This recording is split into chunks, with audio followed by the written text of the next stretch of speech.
It's my privilege and great pleasure to welcome you all to our 2023 Ordinary Congress here in Belgrade, Serbia. I would like to warmly welcome our Honorary President, Denis Oswald. Thank you very much for honoring us with your presence at our Congress. I welcome our Council members, and finally, welcome to all the observers, the media, and our guests. Welcome also to all of you who are following us on YouTube, as we have, as you know, live stream video. I officially declare the 2023 FISA World Rowing Congress, Belgrade, Serbia, open. So,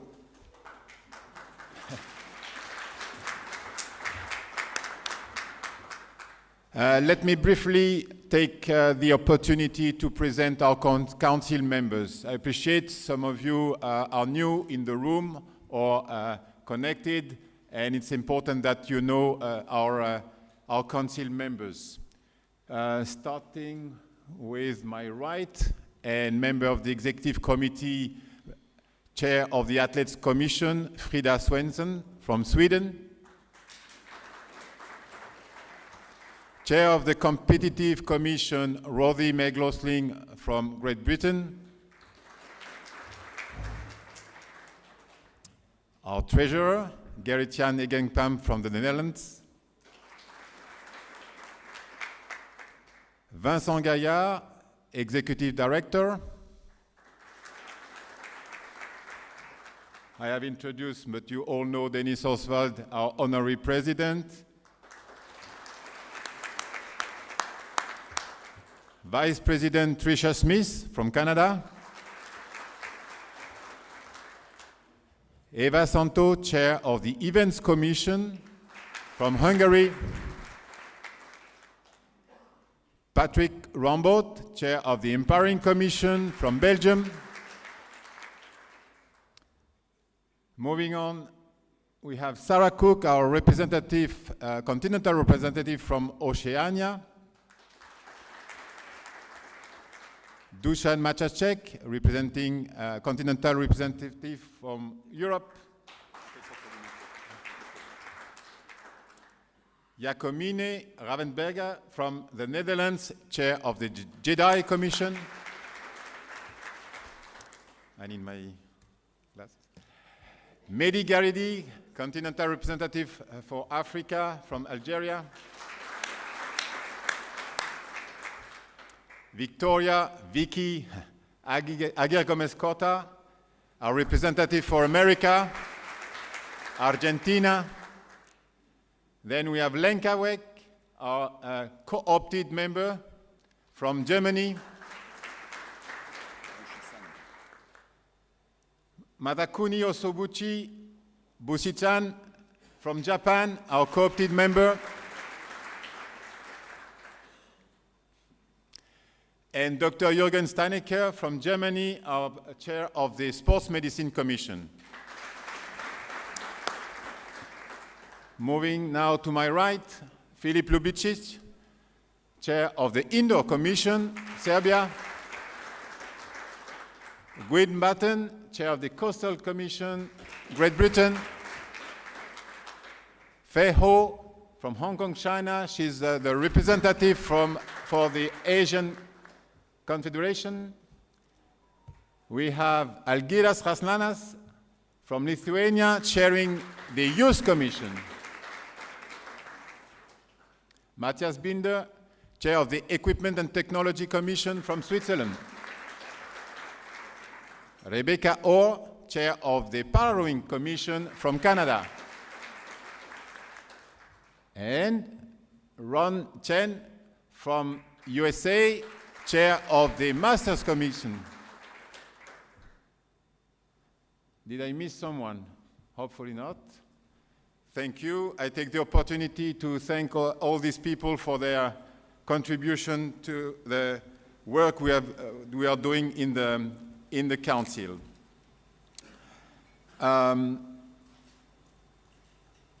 We just completed yesterday the 2023 World Rowing Championships here in Belgrade.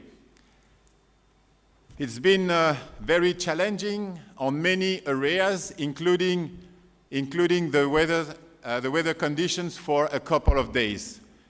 But thankfully, we had a fantastic weather condition on the last 2 days. As you will agree, our top priority is to provide our athletes with the conditions for them to perform at their best. In rowing, indeed, we have it's in the core of our DNA that the performance is made by the athletes, not by the environment. And I do hope it has been the case. I hope your athletes have reached their expectation, and I hope you are all satisfied. We have had excellent and exciting racing.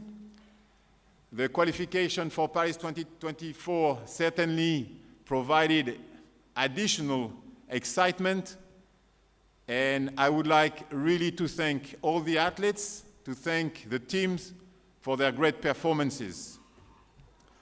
Again, I hope that you have reached your expectation, but I'm sure that we all have shown the best value of our sport. And for that, collectively, I think we can be very proud. Behind the scene, it's fair to say that it has been quite complicated. Many challenges, many difficulties. You know how much work it requires to deliver such an event.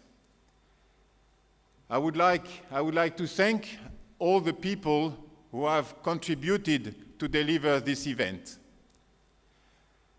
Please join me to welcome on stage Zoran Jovanovic, the CEO of the organizing committee, to address you for a few words.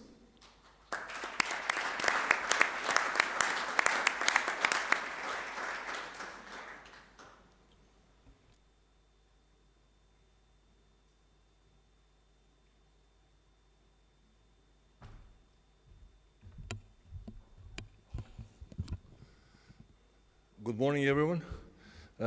Honorable Presidents, Executive Board. I wish you all a pleasant stay in Belgrade for those who just came for the Congress, for those who've been in Belgrade for the last 8 days. It was hectic. It was nerves-breaking for us, but I think we pulled it at the end, and we very well know what kind of circumstances we dealt with, so we have to be satisfied on our part. We wait for your judgment, we wait for your assessment of the effort, but I think it's going to be a favorable one. In the same spoken, I wish you the best in Belgrade, the productive Congress, and as we say to friends, in Serbia, we don't say it farewell, but we say until next time. Until next time in Belgrade, thank you very much.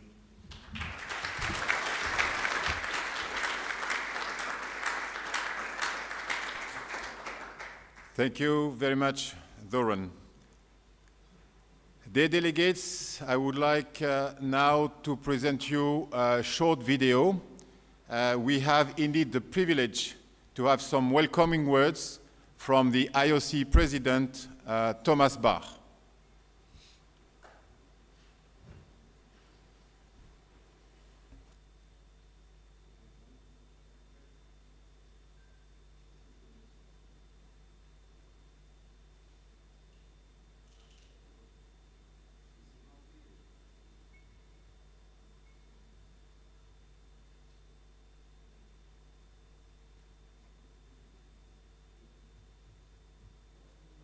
Dear President of World Rowing, my dear colleague and friend Jean-Christophe Rolland, dear Olympic friends, your Congress is taking place at a very timely moment in this pre-Olympic year. Your athletes are concentrating on qualifying for the Olympic and Paralympic Games Paris 2024, like they did at the World Rowing Championships that just took place in Belgrade. All of us, the national Olympic committees, your national federations, the IOC, and the entire Olympic community, all of us will support the athletes so that they can give it their best. Already now, I wish all the rowers all the very best on the road to Paris. The strong standing of rowing in Olympic sport today is also thanks to all of you at World Rowing. Under the great leadership of your president, my dear colleague and friend, fellow Olympian, Jean-Christophe Rolland, you have adapted rowing to the fast-paced changes in society. Being guided by your World Rowing strategic framework, you're promoting the Olympic values across the globe. Whether it is climate action and strengthening sustainability, promoting gender equality, innovating with esports, or empowering your athletes. These and many other examples show that by embracing change, you are making rowing fit for the future. Today, World Rowing and the IOC enjoy a very strong partnership. Together, we are working towards the realization of Olympic Agenda 2020+5, with a strong focus on the contribution of sport to achieve the United Nations Sustainable Development Goals. At your Congress, you have every opportunity to set the course for the future on the road to Paris 2024, to LA 2028, and beyond. I would like to thank everyone at World Rowing for the important work you are doing to support the athletes and to promote our shared Olympic mission. Sport must always build bridges. This is the contribution to peace that sport can offer, opening a pathway to foster understanding between people and nations, and not to deepen divisions. This is why I would like to thank all of you for ensuring the integrity of your competitions and vigorously protecting the autonomy of sport from politicization. Thank you for making it possible for all rowers of the world to compete in your competitions regardless of their passport. Only in this way can we ensure that sport contributes to peace, to build bridges, and not to deepen confrontation. As your rowers show us, we can only go faster, aim higher, become stronger, if we row together, in solidarity. We are all in the same boat, faster, higher, stronger, together. In this true Olympic spirit, we can all look forward to excellent Olympic Games Paris 2024. For now, I wish you fruitful discussions and a very successful Congress. All the best.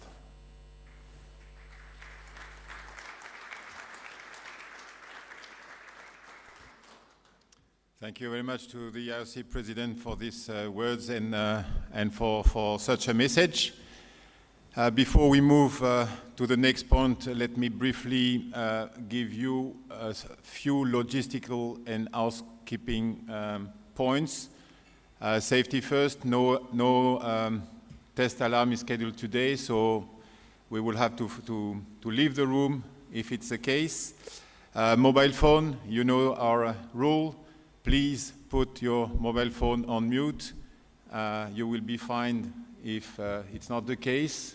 The money going to the Youth Commission for Development. Interpretation. So we have no interpretation today for the first time. This decision was taken as last year, only one headset was used in the room. So the cost related to interpretation is quite significant compared to the actual need.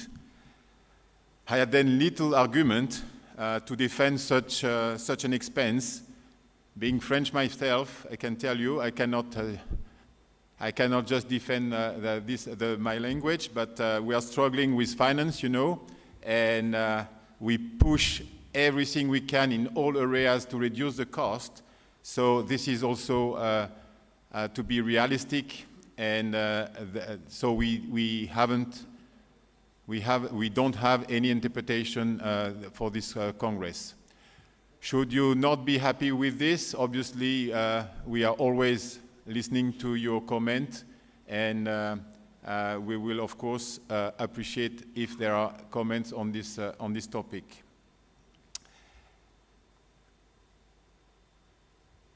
Let me also take this opportunity to say that English is not the common language for a lot in the room, not to say most of you.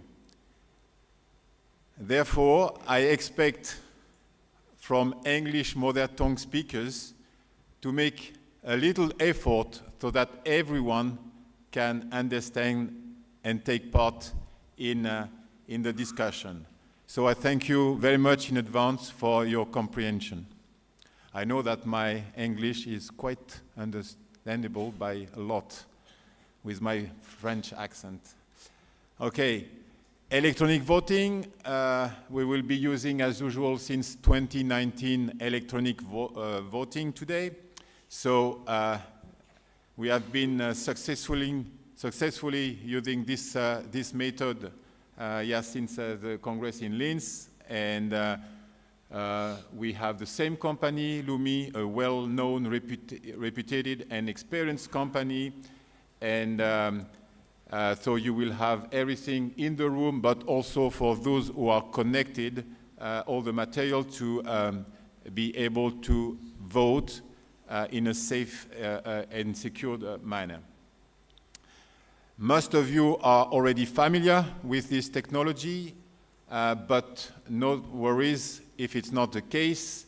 I am now passing the floor to Lumi and to Seymour so that he will provide you with some few technical advice.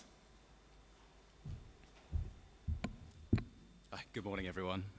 So first of all, this is mainly to everyone online, but please, if you do have any issues, 2023 Congress at worldrowing.com, please email that and we will help you. Could I have the next slide, please? So first of all, please ensure you're on stable, reliable internet connection. For the Lumi platform especially, we recommend that you connect with Chrome browser. Please ensure your microphone and cameras and speakers are all working in case you wish to participate within the Congress. Finally, your Lumi credentials can be found sent via an email from worldrowing@lumiengage.com. Please, if you do have an issue with this, contact us. We will send your credentials again. We have the next slide, please. Using Zoom, we have the chat function enabled and also the raise hand. If you have a question, please raise your hand. The host will be notified, and then you'll be granted to speak. So if you are disconnected from Zoom, please perhaps wait a moment. You may be reconnected automatically. Switch the Lumi voting portal when you wish to vote. You cannot vote on Zoom. This is very important. Again, if you have any issues, please do contact us. And finally, again, 2023 Congress at worldrowing.com. I'll pass the floor back now and reappear for the test vote later on. Thank you.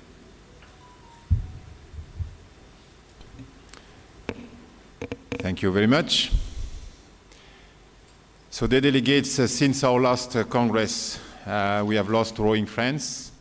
May I ask you to join me to respect a minute of silence in the memory of all our rowing friends.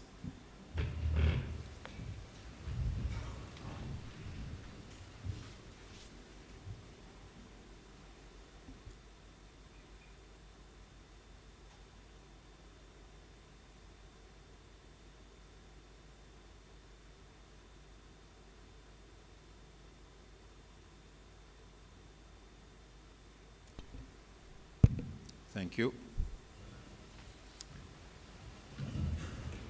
So this concludes the first point on the agenda. The delegates, as you know, the Congress is an essential piece of the governance of our organization and a quite formal meeting. But we want also to take the opportunity to address you with the key matters of our organization. I therefore suggest not to move now to point number 2, but to cover item 22 and update you with our strategic projects. So for today, we will have 3 presentations. To start, I have the pleasure to give the floor to the chair of the Coastal Commission, Gwyn Batten, and to the executive director, Vincent Gaillard. I will come later in more detail to our Olympic strategy and the decision of the inclusion on the coastal event in the Olympic program. As you are aware, the decision has not been taken yet, and this decision has been again postponed to a later date. Nevertheless, we have been working with the Coastal Commission, with the Council, on the strategy to develop this discipline. Whatever the outcome, some, I would say, some adaptations will be needed to this strategy, but it's important that we continue to develop and to build coastal rowing, and it's important that we anticipate, again, whatever the IOC decision is, that we anticipate for this development. Again, I will come back later to the very specific aspect of the Olympic strategy and the consequences. But now, the floor is to Gwyn Batten.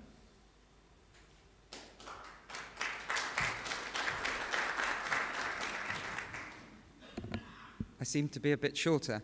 I'm missing a vital bit of equipment. Does anyone have a clicker in the room?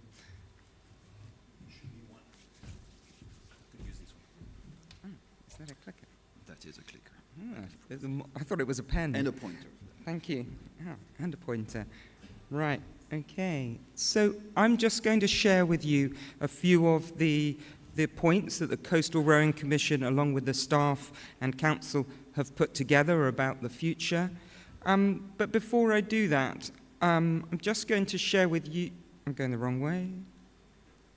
Excellent. Just share with you the proposed format for Los Angeles. It would be 16 boats for the men and women's solo and 16 boats for the mixed double. One of the really important points of the format that we are currently operating with Beach Sprint is called the last 8. And the last 8 is where the quarterfinals, semifinals, and finals all take place within 1 hour. And the reason we've proposed this is because this means that our sport still remains with a high a high amount of endurance for our athletes. And so it comes back to the nature of the physiology of our sport, which is power endurance. But whatever the outcome of the Olympic decision, whether it is in a couple of days or in a couple of months, for us, we have a plan going forward, and we still want to, and we are still committed to that plan. You're getting the fast forward version.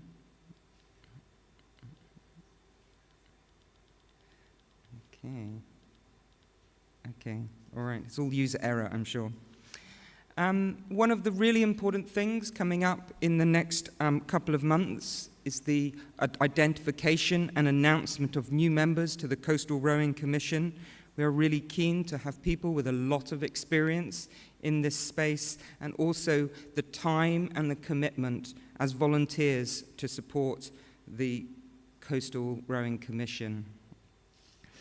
We want to, within 5 years, restructure the rule book so it is easier and simple to understand, not in its current format, which is departures from departures. We also want to introduce a third role that would sit alongside the technical delegate and the president of the jury to make sure that we are making good, powerful decisions when the weather conditions change very quickly when we are operating with the sea. We want to support you, our member federations and the continental federations. We want with your coach education, your event education, and your water safety as we go forward. We want to work with the boat manufacturers and the oar manufacturers to increase the great piece of work that they are doing to spread the sport and to build faster, more durable and safer boats. But within that, we want to make sure that the boats are best suited for smaller athletes. It is really important to us in the strategic direction of the sport that coastal is for all shapes and sizes. We want to work together to reduce the cost and complexity of hosting events, to encourage organizing committees from all over the world, from small island nations to large urban cities.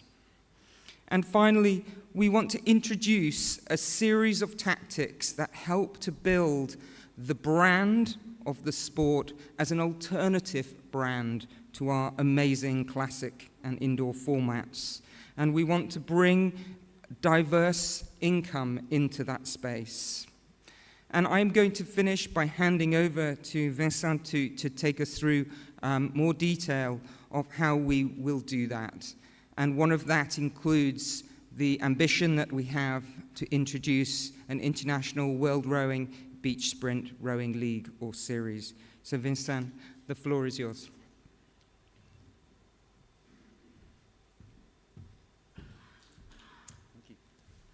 Thank you very, very much, Gwen, and a very good morning and welcome to you all.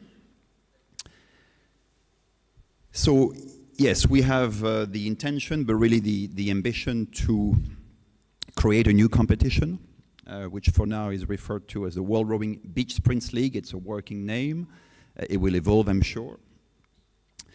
It's an intention, it's an ambitious intention, I would say, but we're actively working on it because we believe it will make a difference for world rowing in general, for rowing, but obviously for the coastal rowing discipline.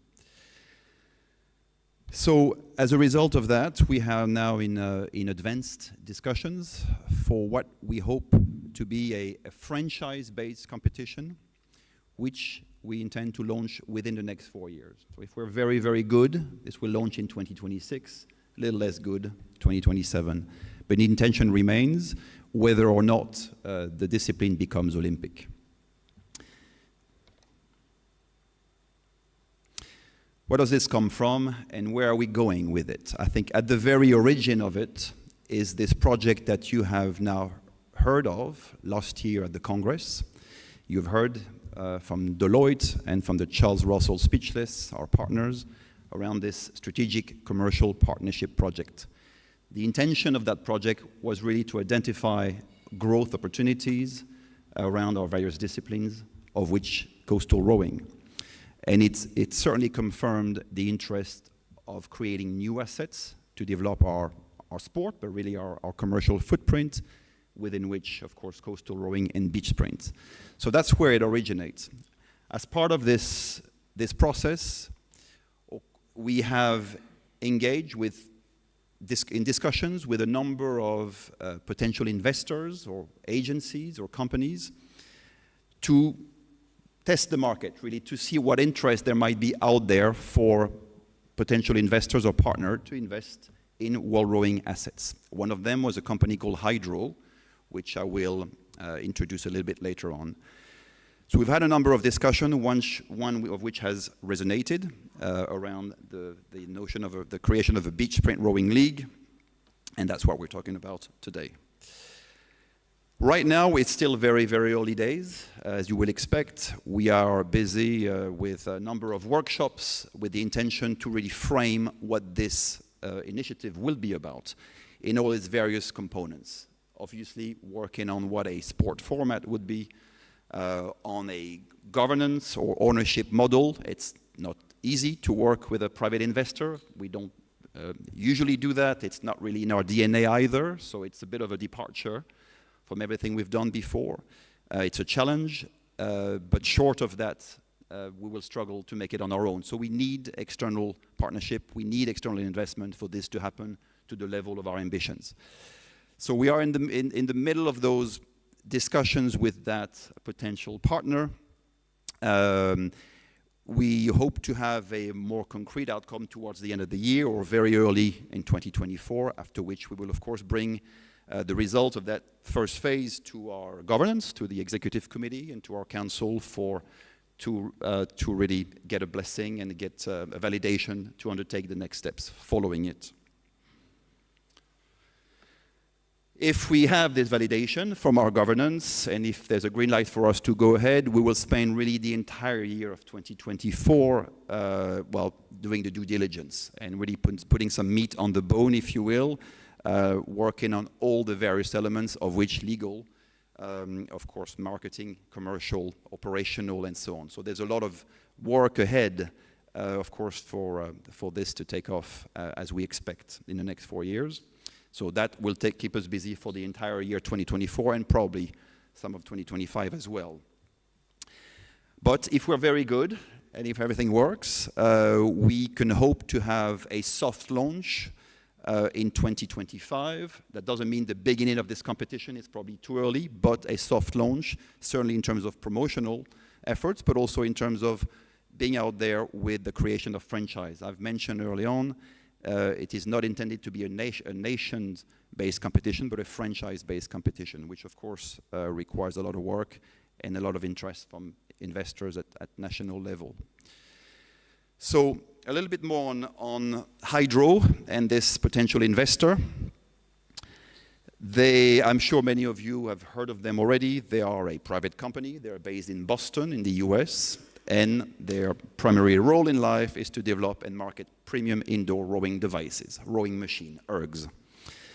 They are a startup, but a very successful one, and have, it may be counterintuitive, but have really expressed an interest in investing cash and resources into coastal rowing and beach sprints. So for them, it's not about indoor rowing per se, but it's about providing fresh content and really a fresh new platform to promote their brand. So they have expressed that interest, and we're now in discussion with them to take it to the next step. The stage we're at, as I said, is very early days, but we have a memorandum of understanding is now signed and has 3 main components. First and foremost, and that has already started, it's about content production. Hydro is now helping us produce fresh, new, exciting contents for beach sprints. They will be present in Barletta in just a few weeks for our World Championships with a crew to produce exciting, creative content around beach sprints. That content will be used, of course, for our own purpose on social media or any other channel, and will be used for their own platform, for those people who row on a Hydro machine every morning and want fresh content onto their screen. So it's about content production. which will come, we believe, with a good dose of innovation and creativity, and at no cost to us, which in itself is already a good benefit. It's about promotion of the beach sprint rowing discipline, and it's about the co-creation of this competition that I just referred to. In really, really broad strokes, how would that work? Well, it's a co-investment, it's a co-ownership of a competition, by which one thing is certain: World Rowing would control all elements of sports, sport regulations, the calendar, and the potential Olympic pathway if we have this privilege to become an Olympic discipline. So this would remain under our full control in all circumstances for obvious reasons. It is our sport, and so we will make sure this is the case. This will require the creation of a new company, a joint venture, if you will, with a governance of its own through the setting up of a steering committee and its own CEO, if you will.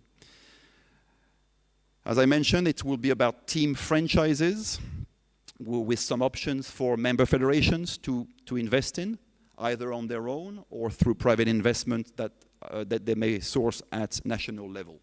This is early days, and we're trying to understand a bit more what this means from a legal standpoint, but that remains the objective.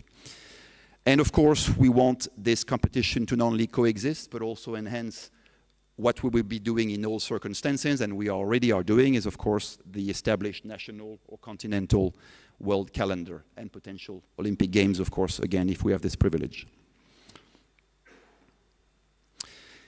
That's it for this very first project. Again, very, very early days, and we expect to keep you informed as things progress, certainly next year at the Congress.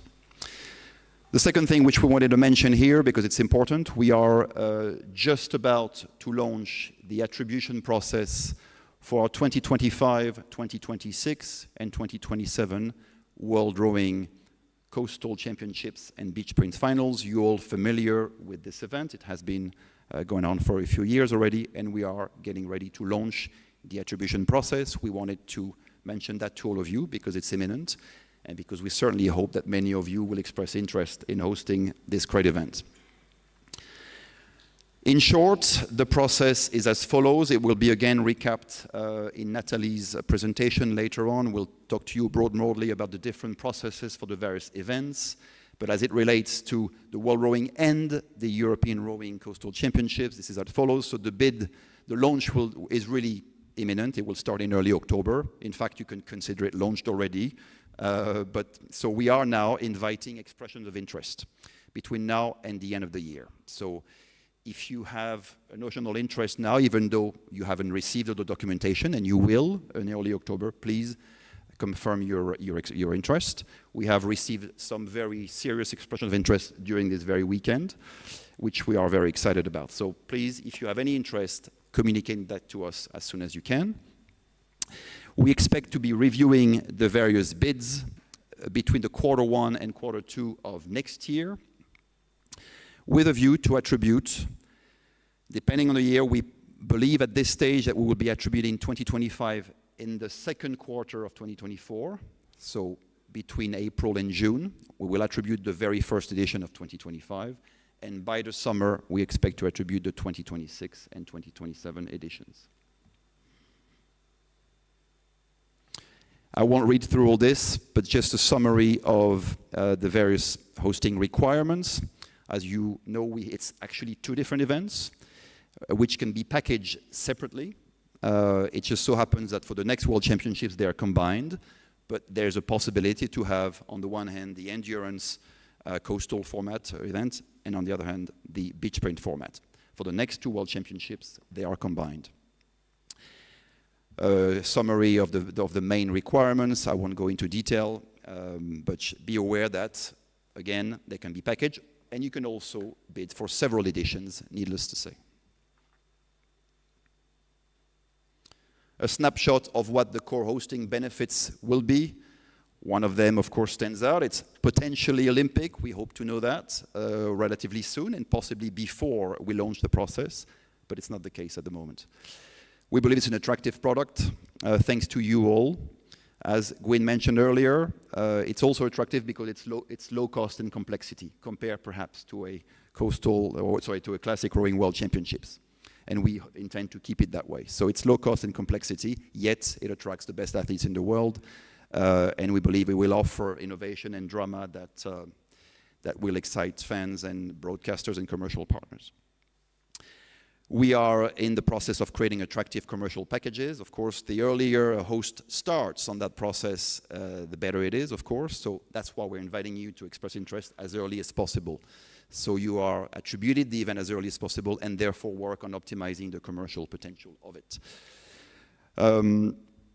It's obviously a good product in terms of tourism and promoting destination, and it's also a way to build rowing legacy. So all that to say, we are now open for expression of interest. Please communicate them to us, and we will take you through the journey. So thank you very much.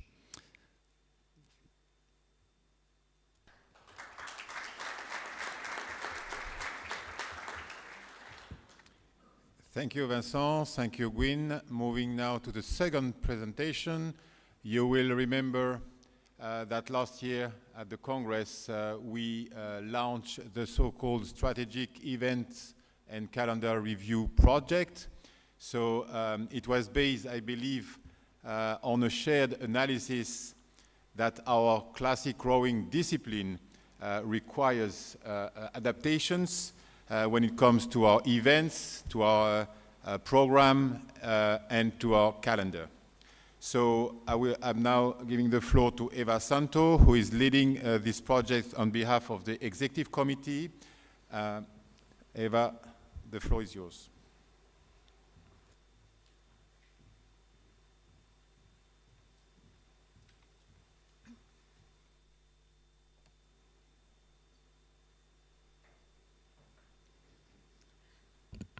Thank you.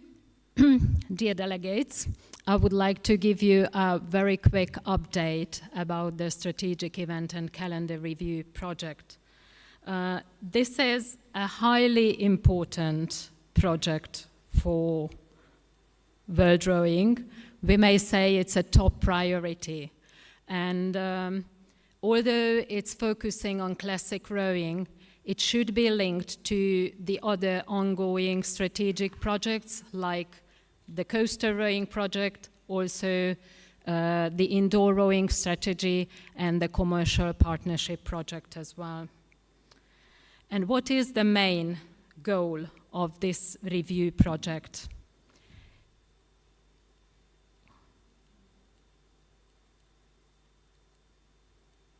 Oh. I seem having the same problems as Gwyn did. So, not easy to operate this pen. Apologies for that. So there is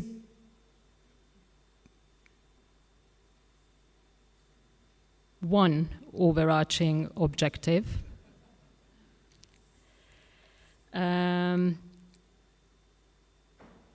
Which is adapting to a fast-changing global environment by ensuring that classic rowing events stay relevant, attractive, sustainable, and commercially viable. To use Thomas Bach's words, to make classic rowing fit for future. We are also aware that we have to work in a very critical and highly complex context. So in a bit more detail, the full process would require carrying out an extensive review of the World Rowing Classic Rowing calendar as it is now, try to reshape our existing events or create new ones to form the future World Rowing calendar. The project needs to be ambitious and consider all the challenges that we are facing. And of course, it requires consensus and compromise in the context of the global stakeholder engagement process, which I will speak about in a minute. Why is this so complex? We think because we need to take into account various elements where the interests of the various stakeholders are often in contradiction or conflict. For example, just think of this last week.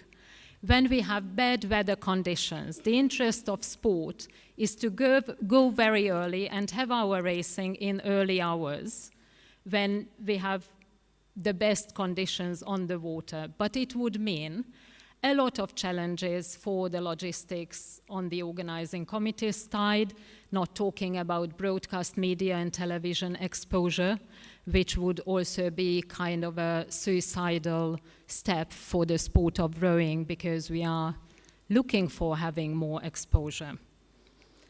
So what we listed here, event size, duration numbers. So questions like whether it's sustainable to keep an 8-day World Championship, having so many boat classes, so many races, very short times for training,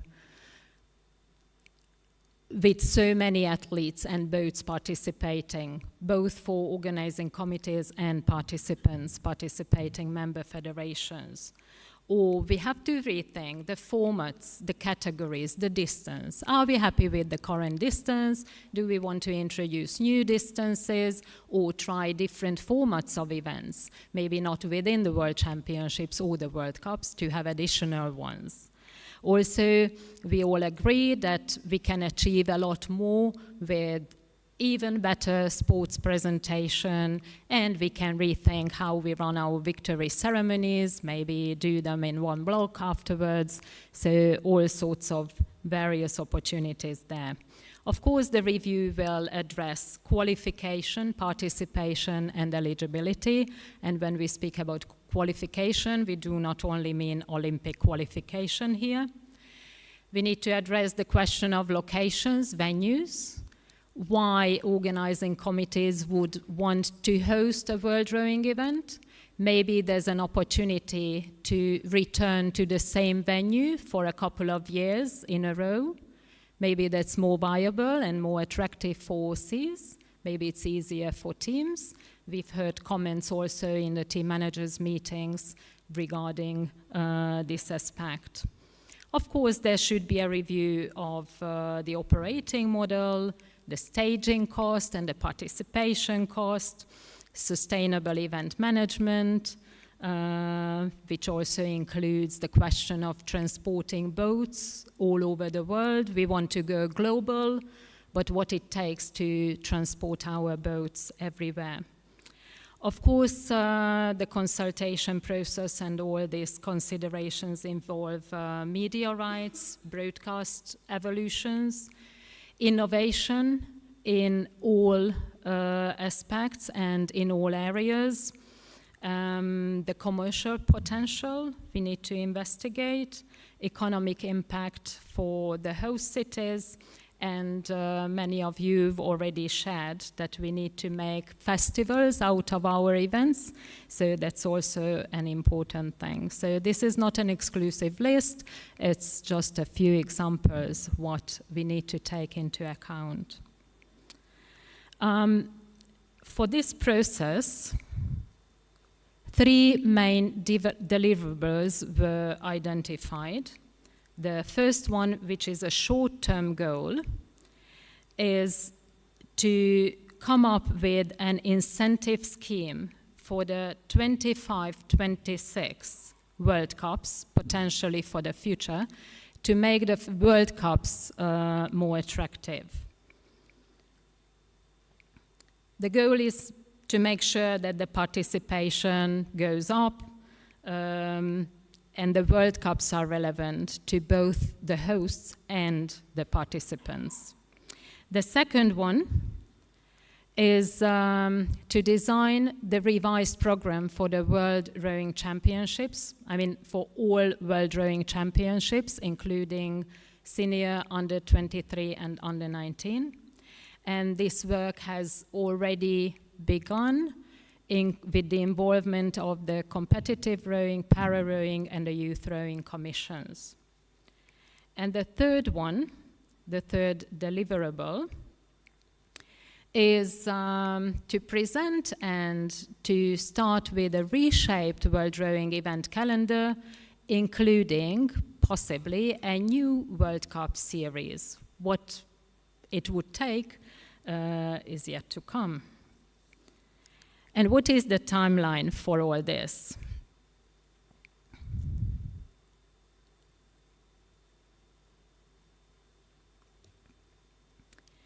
Regarding the World Cup incentive scheme, the work should be completed by the end of 2023, because the events, the World Cup events for the next cycle, to be attributed by the World Rowing Council in the first quarter of 2024.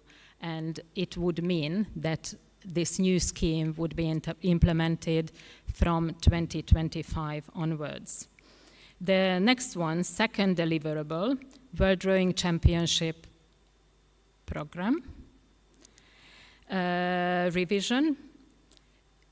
The aim is to fully complete by the end of next year and get approval at the 2025 Quadrennial Congress, as it requires a rule change of the Rule 25, the World Championship event program. So it needs to go into the Congress, possibly effective from 25 onwards. We understand it's the same year as the decision is taken, but we would like to take you on that journey with us and have regular consultations and give you updates on where we are with that proposal.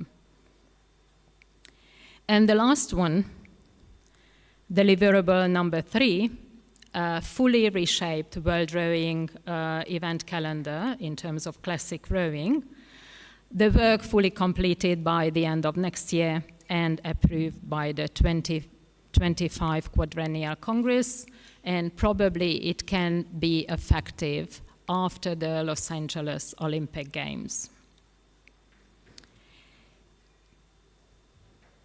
In the review, there's a planned global consultation process and stakeholder engagement. We know that there are millions of very good ideas out there, and we would like to find good ways how to capture them. And we also know that there is great passion and willingness to contribute to this process from all of you. So we are finding ways how to involve primarily the member federations, the continental confederations, also selected internal, external experts, including media and commercial experts.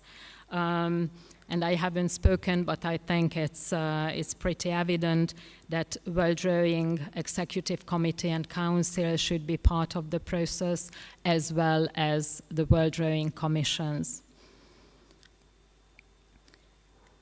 What are the immediate next steps? Inclusion of the member federations' input through the recent survey. And thank you very much for the responses. Also, we've identified a core group and also a bigger so-called key stakeholder group. There will be a workshop this afternoon, tomorrow, as a first step, and as we move on, there will be bigger involvement, and also along the remainder of this year and next year, we will organize other follow-up workshops or consultation meetings. And then we do the planning for these meetings, as I said, for the rest of this year and next year. And I would like to give you a little bit of insights of the member federation survey. And again, I'd like to say huge thank you for your participation. It's been really amazing. 83 countries responded and 111 individuals. So thank you again. It means a lot to the project.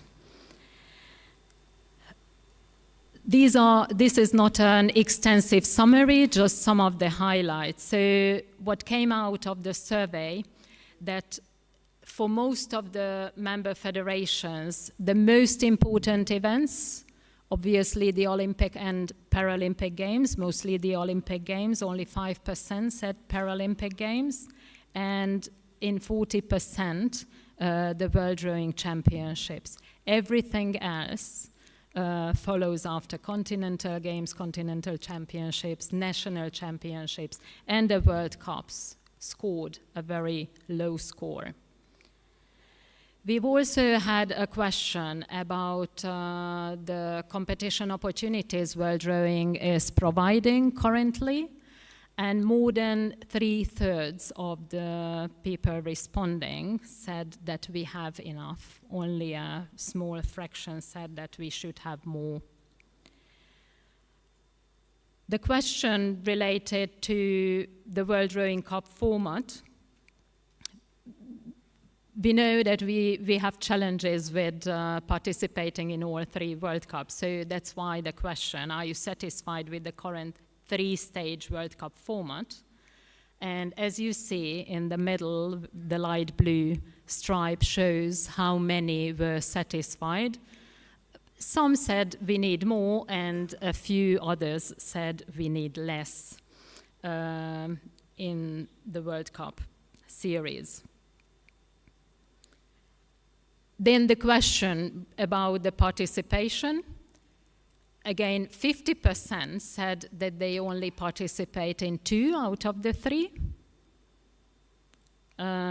Some are not participating at all, which is not very good, but we will see in the next slide what the main reason for that. So the main challenge is in terms of World Cup participation. 86% of you said that it's financial. So you have financial constraints. So it's definitely something that we need to work on together. And also, I briefly already reflected on the duration and the size of the World Championships. So there was also a brief idea if we could probably organize World Championships just every 2 years. So that's why the next question. And again, the vast majority of the respondents said that we are satisfied with the current frequency and to have the World Championships every year. So, as I said, in the process, we will share with you and give you regular updates at the most important milestones as the process is evolving. But if at the moment you have any questions or comments, the floor is yours.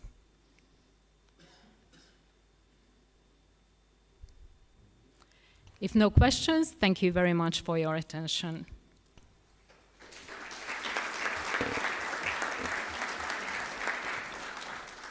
Thank you very much, Eva. You will have some time for questions, but I suggest we move to the third presentation of the day, and I'm giving the floor to the Executive Director, Vincent. Thank you. I would like to, for this next presentation, invite to the stage Stuart Orr, the lead of freshwater practice at the WWF International, a man who needs no introduction. At the very least, because you would have met him last year at the 2022 Congress in Račice, and possibly this weekend as well. Stu, the floor is yours to take us through the evolution of our strategic alliance. Is there a clicker? You have one on the left. This is a clicker, okay. With some very, very small button, which can be problematic for some, but This one, yeah. Thank you very much, Vincent. Nice to see you all again. And thank you again for inviting us to World Rowing this year. It's been a fantastic and thrilling day for a non-rower like myself. I have to say it is an incredibly exciting sport. And I took the opportunity to invite my colleagues from the region who came here and spent a few days watching and just being thrilled by what they saw and the partnership and the opportunities. I also took the opportunity to bring my boss, which is sometimes dangerous, but he is a rower who represented Zimbabwe in his youth, and he was extremely pleased, so thank you all very much for that. That helps. This is an extremely important partnership for WWF, and we are very, very proud of the association. We recognize that it has been a long relationship with World Rowing, and I would suggest, like some long-term relationships, we might have fallen in and out of love a few times, but I think that we are feeling a renewed vigor and energy about the partnership, and also a timeliness about the subject of climate and water and other issues that are affecting all of us around the world. Last year I gave a presentation, a deeper presentation about the world water challenges. I think over the last year, I'm sure even you have been seeing in the news stories of floods and droughts and impacts from water quality that are hitting almost every corner of the planet. Certainly in my world as a water professional, I can tell you that the water community is very alarmed by the speed of which we are feeling these impacts. And of course, the climate crisis is a water crisis. All of this, of course, makes it very timely to be talking about this partnership and what it means for a sport that is so committed and connected to the water environment. And I believe, and Vincent believes, that rowing can play a meaningful role in telling this story, in being part of the solution, and being a positive role model for other sports. Again, we've been a long partnership since 2011. A very unique opportunity arose, and we took advantage of it. It was wonderful to work with the last team and great to work with the new leadership. We really built the relationship around a message of clean water communications and awareness raising and building. I think we want to move that going forward. And of course, we had this sort of anchor partnership around the KRRC project, around development and fundraising, which we can get into, but I think we need to move on from just this one project into a wider range of ways in which we can engage your members, your rowing clubs, your national rowing organizations, and the Panda to do more meaningful work together. Where are we now? We are moving. Vincent, I think this is my last slide, and then I'll hand over to you. Is that right, or is this yours? Okay, okay.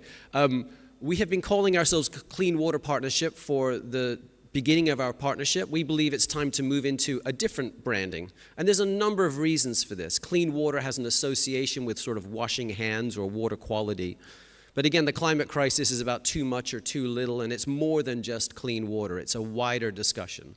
Plus, as your sport evolves and you move into other waters, there's an opportunity to use that as a way of rebranding and connecting those different disciplines. We're looking for more activation on the ground, and it's been really exciting over the last year to work with rowing clubs in the US and other parts of the world who reached out to us and said, we want to do things with this partnership. That's exciting. We want to be more relevant for you and your partners and think about opportunities to work together. And of course, with this inclusion of coastal rowing, and it was very exciting to see that presentation this morning, where we can expand that work into the marine environment, not just around sustainability and events, but also how we can use that opportunity on messaging around issues that will affect both of our world and your sport. Vincent, over to you.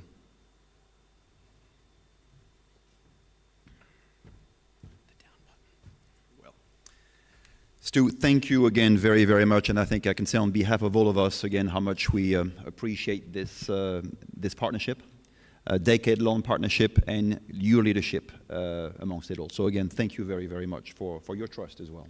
We have a very unique privilege at Rowing to enjoy this partnership with the most renowned NGO in the world, and we need to nourish that partnership and also allow it to evolve. So where are we going? It's actually relatively simple as a concept. Is we absolutely have to make sure that there's something in it for you, our members, and we have to effectively allow for a much greater collaboration at national levels, at local levels between our member federations, you all, and the respective WWF countries around the world. That activation has to happen locally on projects, on water issues that matter to you all locally. And that's what we're trying to effect through this evolution of our alliance. We want to allow each and every one of you to have a counterpart at the WWF in your country to address a local issue. How you address it will have to be discussed with the local WWF country, but your athletes can get involved, your partners can get involved, and so on and so on. So the way you do it is up to you, as long as, of course, it remains within this clean water or healthy waters framework as we will evolve it. So it's about allowing for that to happen, and for us, World Rowing, to build a framework for it to happen. And therefore, our job now and the challenge that we're going to face is to ensure that we activate this, that we empower each and every one of you, and that's what we're going to be doing in the next few months, to ensure that you're aware, that you know who to contact, and that you have the tools to act. That's it. We hope to give you a very clear turnkey platform for you to engage your communities and your partners, and very relevant projects to activate. That's what we're hoping to do and to achieve through this partnership. A word on the Kafue River and Rowing Center, which you've heard about for a few years now, and which has been the subject of a very hard and in-depth assessment over the last year to really look at its feasibility. And that has brought us to a conclusion that we believe the project, as we had anticipated it a few years ago, is no longer viable in its form. And I mean the rowing project of it. Of course, the research project that's carried by the WWF will carry on, but the rowing part of it is simply not viable for a number of reasons that I won't get into, but the challenges that were linked to, first of all, building the project in a very remote part of Africa, which is difficult to access, has been challenging. The issues of fundraising, especially in a COVID period, have been challenging. So therefore, the challenges around building the project, around the perspective of having to maintain that project and making it effective and operational, but also allowing rowers to row in a safe environment, have proven to be too great, and therefore we have decided to bring the rowing part of this project to a close. The funds that have been raised over the last few years, many of you have contributed to those, will be put to good use, and that is to launch the very first phase of this new initiative that we're proposing to you all today. So those funds, again, thank you to all of you who have contributed, will be put to good use to a Healthy Waters initiative that I hope will have more resonance to each and every one of you around the world. The next steps is we intend to sign a new MOU to reflect this evolving alliance by the Q4 of this year. We will spend the first half of next year really developing the project to ensure that it's practical and operational and effectively, ultimately, turnkey for each and every one of you. And we will formally launch this process by the summer of next year in a more public fashion and to all of our partners as well. That's where we're at. Again, a big thanks to you, Stu, for your leadership and for entrusting all of us with this precious initiative. Thank you.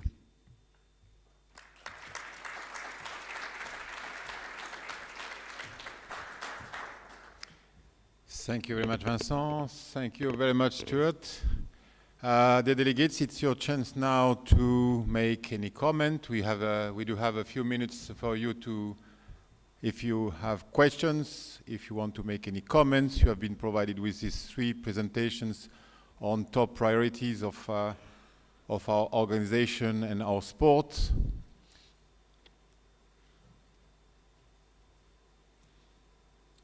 Yes, we have one.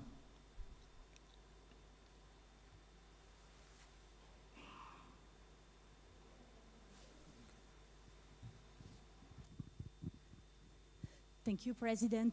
Our question is about the World Rowing Championship program. If our understanding is correct, the revised program will be effective only after LA Olympics in 2029, or? Eva, you want to, yeah. No, I think what we say, the big revised calendar will be effective from after LA, if we change the full calendar and some of the events. But the World Championship program should be effective as of 2025 onwards.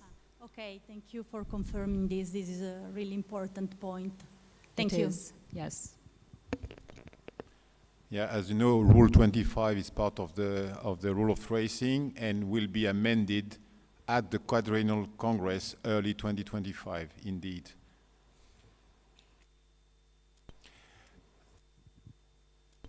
Another question.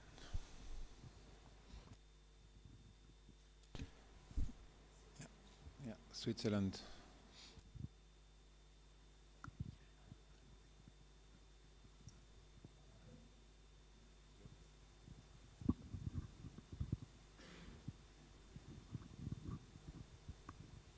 I have a question regarding the coastal rowing or beach sprint presentation. Gwyn was presenting the top 8 as a great importance. Is there any chance that other athletes from classic rowing will have the possibility to attend the beach sprint events, for example, in the second week, or whatever the planning will then be?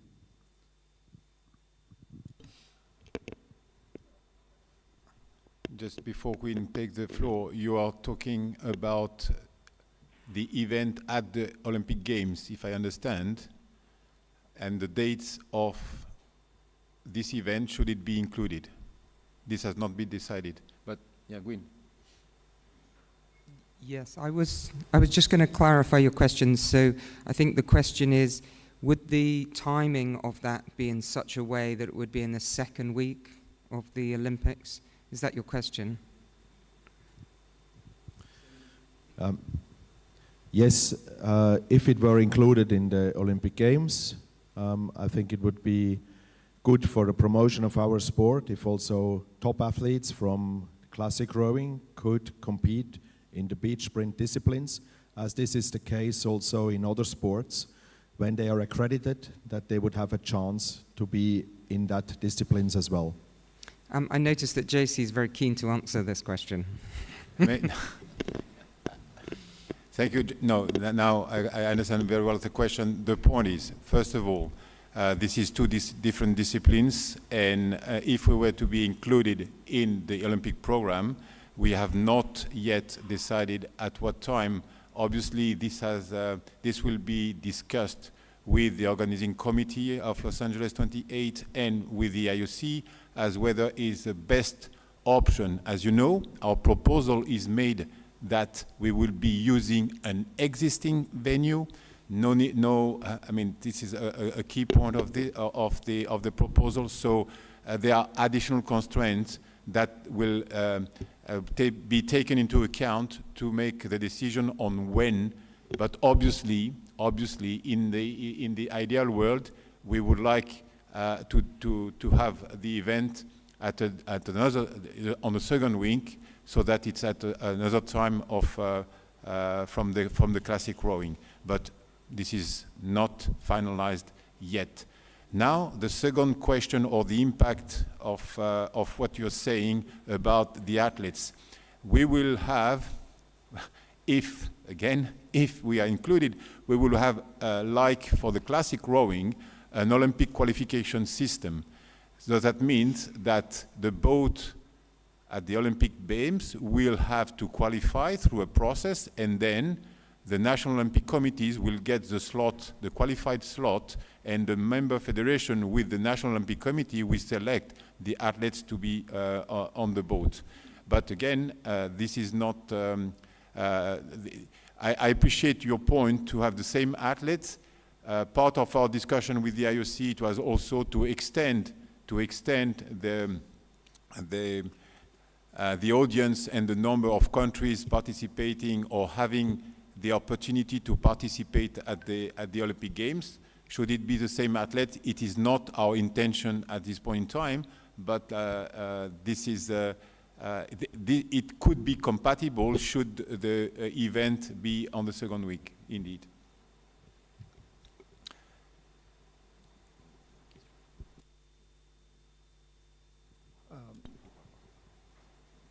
Good morning. Could you present yourself, please, so that our delegates know I am who you are? Anthony Yard from Barbados.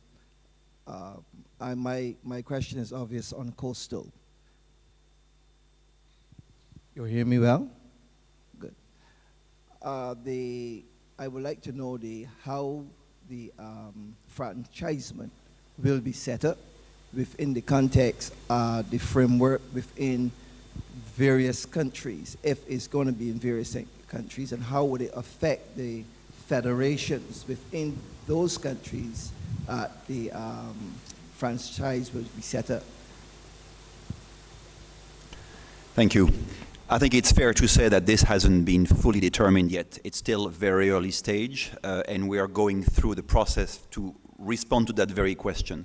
But what we are aiming to do is to ensure that franchises are accessible and can be created by member federations, either on their own because they have the sufficient funding to build a franchise, or through the support of external investment. How the nationality of athletes, how does it all work from a contractual standpoint is what we're going to be effectively developing in the next few months with various experts, including legal experts, of course, because it's quite tricky. But that is the intention. So the answer to that will be in a few months. We have to go through the process first. My follow-up question on that would be, as I know it, franchising means that the owner of the franchise has the right to bring their own athletes from various countries, yeah? Then it would leave the country at the expense of the owner of the franchise, correct? Can you repeat that very last bit? The last part of my question was, then it would leave the countries or the country the franchise is hosted in at the expense of the owner of the franchise. Correct. We believe that most of the costs that it would require to operate a franchise will be either supported by a federation who can do it on its own because they have the sufficient funding to, let's say, support a team of 6 or 7 athletes and entourage to travel around the competition, or through the support of a third-party external partner that would be form of the franchise venture. No, I'm not speaking about the expenditure as financially. I'm talking about the expense of the country itself, whereby the country itself now really and truly would not benefit from the franchise being hosted in my country. It's something we have to develop, but no, we believe there will be an opportunity for most countries to have a vested interest in the success of that franchise, at the very least to provide their athletes with a very competitive environment, effectively. Can I suggest then that there be a suggestion where the country in which the franchise is held, there must be a certain amount of athletes from that country be a part of the franchise? This is absolutely part of the considerations that we will put in as we develop the franchise model, absolutely. And the reason for that, I'm quite familiar with franchising, where cricket in the Caribbean, and right now there's a whole kind of issues going on because the franchise have now brought in more overseas players than those from within the Caribbean. And it is becoming more another IPL, more so than regional. Thank you. Thank you. Thank you very much. Last question, and then we have to move on.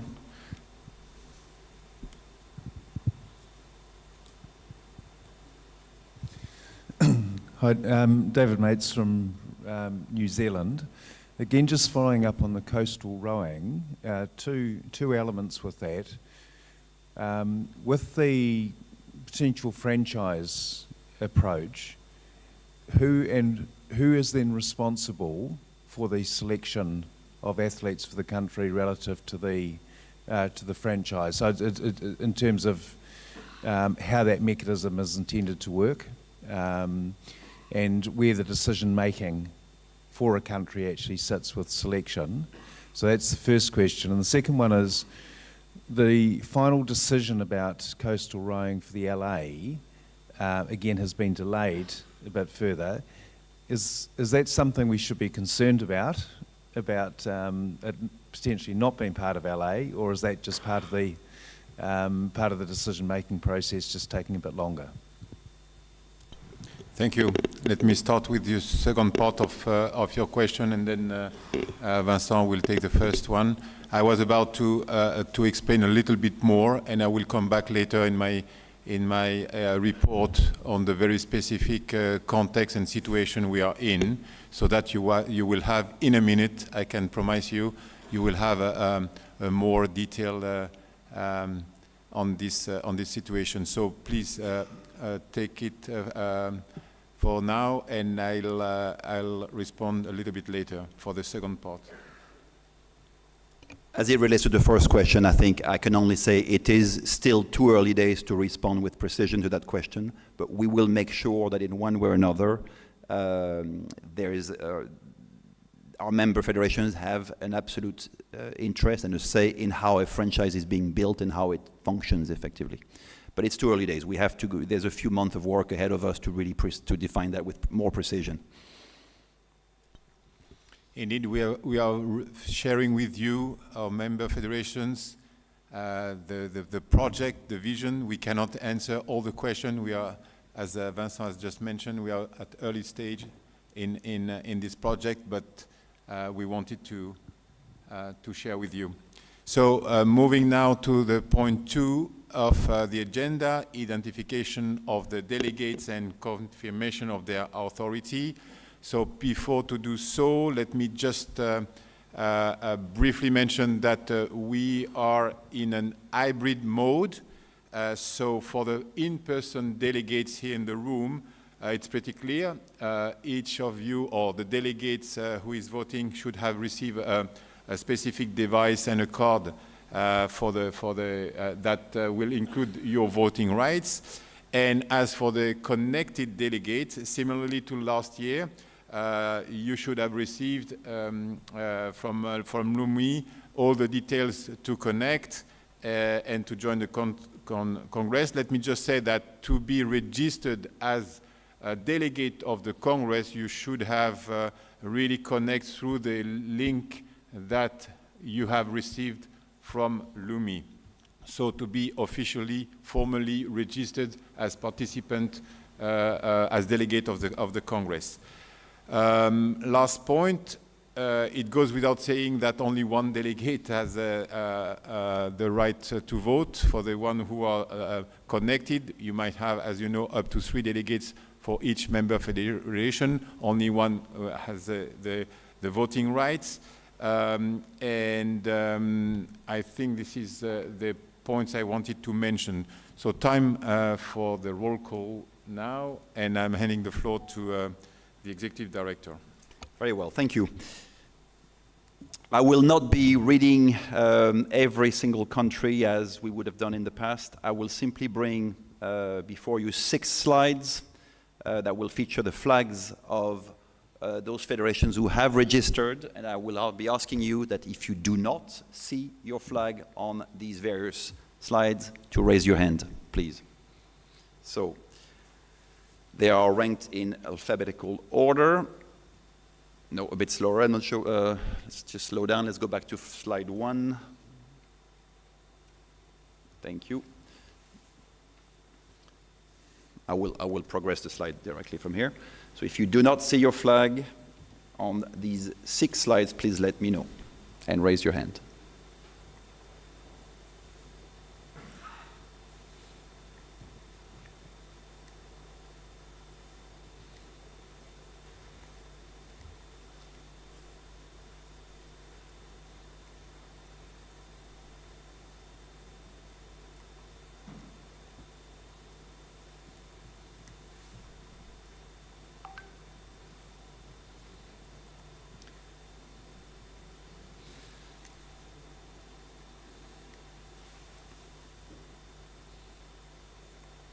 And finally, the last slide, ending with Zimbabwe.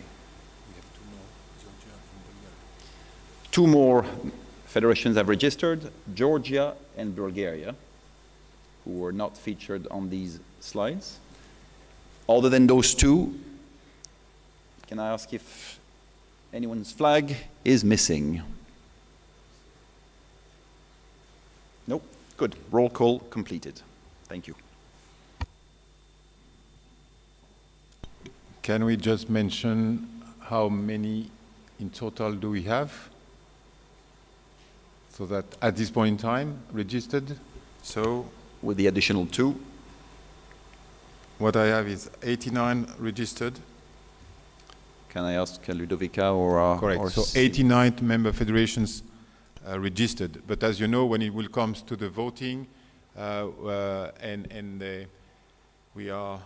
we will consider only the actual valid voting cast to reach the absolute majority. Okay, so let me briefly mention, you will remember our effort to increase women participation in all areas of our sport. It's the case with the athletes, with our events. We are moving in the right direction, but in all areas. And as it comes to the congresses, you know the decision to have in Article 22 to try to really increase the gender balance in our Congress, in the leadership of our federations. So the impact of our decision is clear, if you can see on the screen.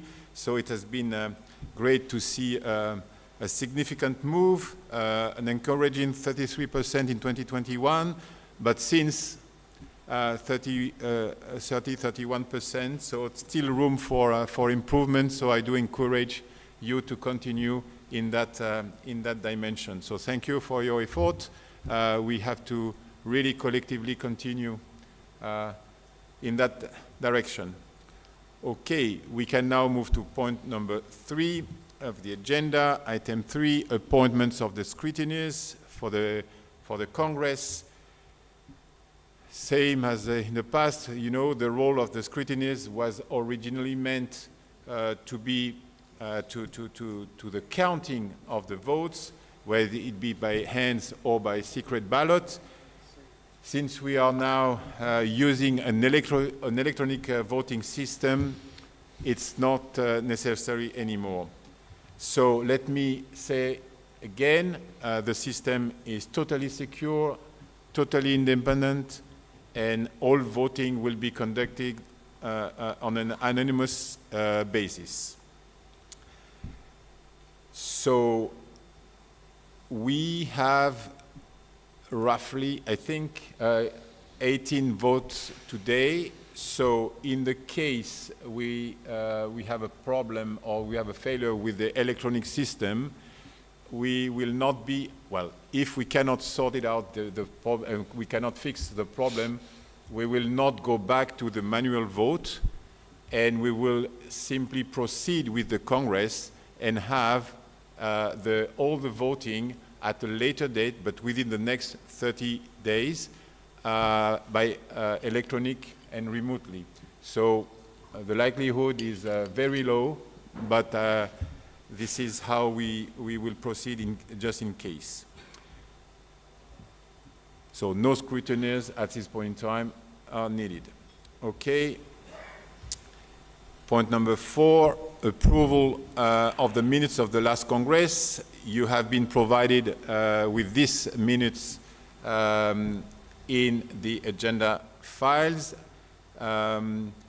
You were asked to send us any remarks. It has not been the case, but it's your last chance to make any comments or remark you would like to do. I don't see any, so we can proceed with the vote. With a test first. Can I ask our friend Seymour from Lumit just to explain the voting procedure? We will run a test vote before we ask you to approve the minutes. Cool. Hello again, everyone. Hello again, everyone. Is that on? Check the country. Check the name of the Could I have the Lumi slides, please?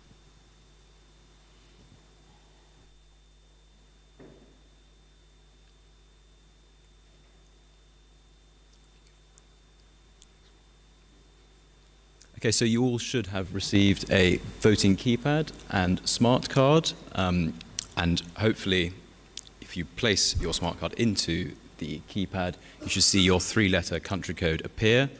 Does anyone not have those 2 devices? I believe my colleague Luke has 2 of yours currently. They are being handed out, so if you raise your hand, we'll get those sorted. Could I have the next slide, please?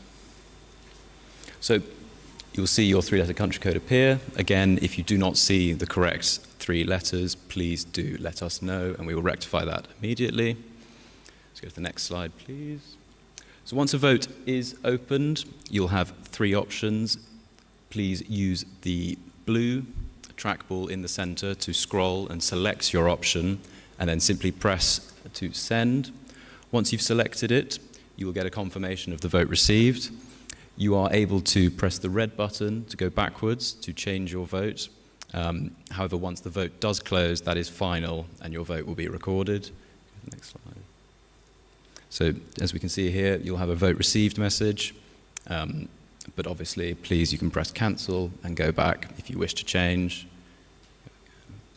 And then finally, once the vote has concluded, you'll be returned to the World Rowing page, and your vote will be final. I'm going to hand back the floor, and we can begin with the test vote. Thank you very much, Seymour. So we're going to proceed with a test question, and instead of asking you if the weather is good or if where the 2023 World Championships were held, we're going to ask you a very topical question.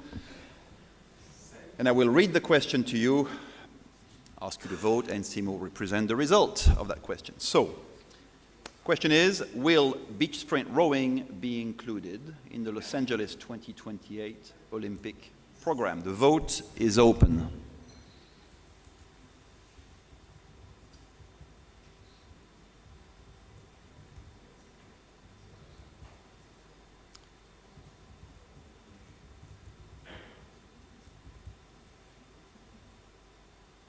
Fascinating. No. Progressing well. We're going to close the vote in just a few seconds.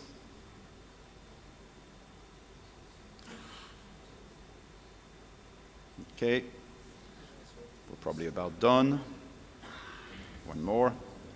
3, 2, 1. Can you close the vote, please, and bring the results to the screen? Thank you.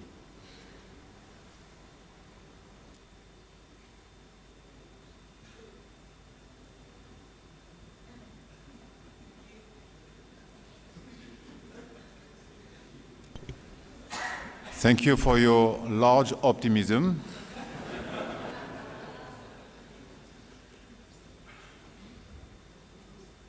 Very well. We're going to proceed with the vote for the minutes.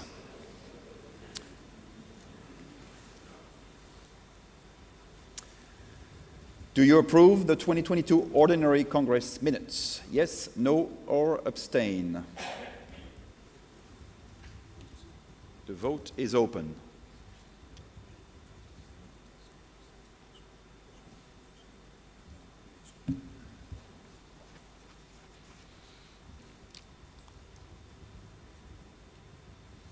That's progressing very well. Quicker than the previous question. We'll close the vote in just a few seconds. 5, 4, 3, 2, 1. The vote is closed. Seymour, can you bring the results to the screen, please?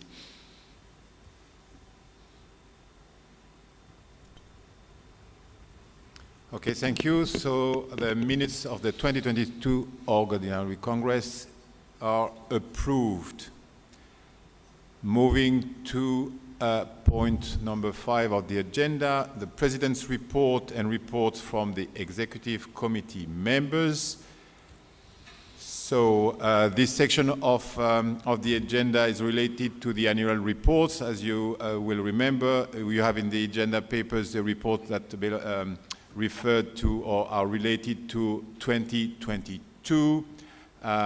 It's slightly different for the executive director and for myself, as we do have included few points that have started in 2023. There are some references to 2023 since we have written this report a little bit later.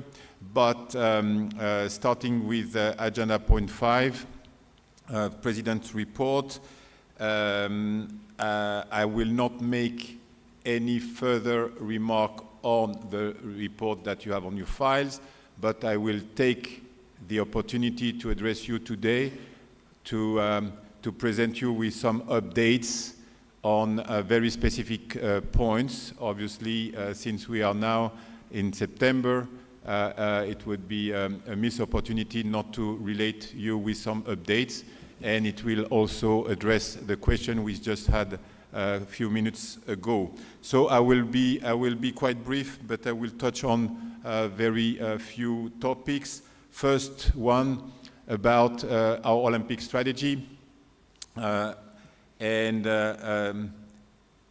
me just move on.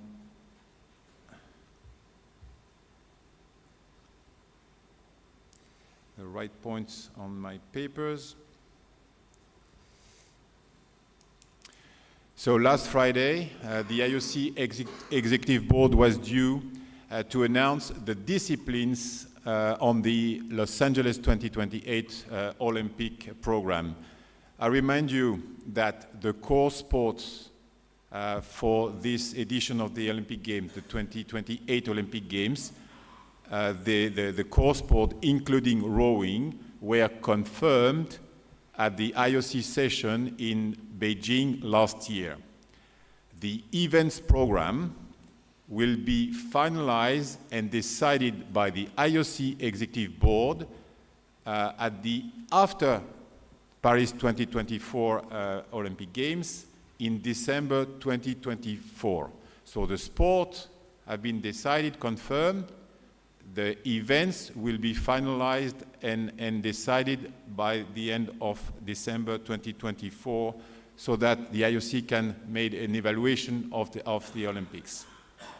So an additional step in between these two deadlines was included when it comes to the disciplines. Also, these steps will be for the additional sport that, you know, an organizing committee, a specific organizing committee can propose to the IOC. And this additional step, the deadline was June of this year. And as you have all know, this decision was postponed, and needless to say, how much we were looking forward in these days to this announcement. It was postponed to Friday the 8th, so I would say delayed, but timely delayed for us during our World Championships, and would have been, I would say, happy or not, but to present you with the decision here at the Congress. It's not the case, but we, at World Rowing and all the rowing community, the member federation, all of us, we were eagerly waiting to finally know whether this inclusion of coastal rowing at the Olympic Games would come true or not. So there is a little bit of frustration, of course, because we are waiting for these announcements for quite a while. It's been a long journey since we started, since we launched what we call the Olympic strategy. It was almost 8 years ago. It has been a long and bumpy journey, a bumpy race. Also, we are very near to the end of the process. Also, we are very close to the finish line. We are not there yet. So what to say, but only to remain focused and until the very last strokes. You may have read the publication from the IOC, or also you may have read some comments in the media. This decision or the postponement of the decision is not related to our specific case, but it's because these announcements were due to be on all the disciplines and also on the additional sport. So it appears that there are still some discussions with the organizing committee, between the organizing committee and the IOC, and they have not reached the end of this discussion, and they cannot announce, they want to announce the full package, so this is the reason why, and this is understandable, why they had to postpone. They want to really wait for the completion of the full exercise to announce the disciplines and the additional sport. So this is the reason behind the postponement. On our side, I would say nothing new, nothing you don't know. All along this journey, I've been sharing with you, the member federation, the progress in our strategy. You are all well aware. So I can only repeat again that we do have a strong case that, referring to the evaluation of the discipline, and remember I presented you with the criteria for this evaluation. I do believe that our case, our proposal do match most of the criteria, not all, of course, but we can be optimistic as this evaluation has been made and we have a strong case.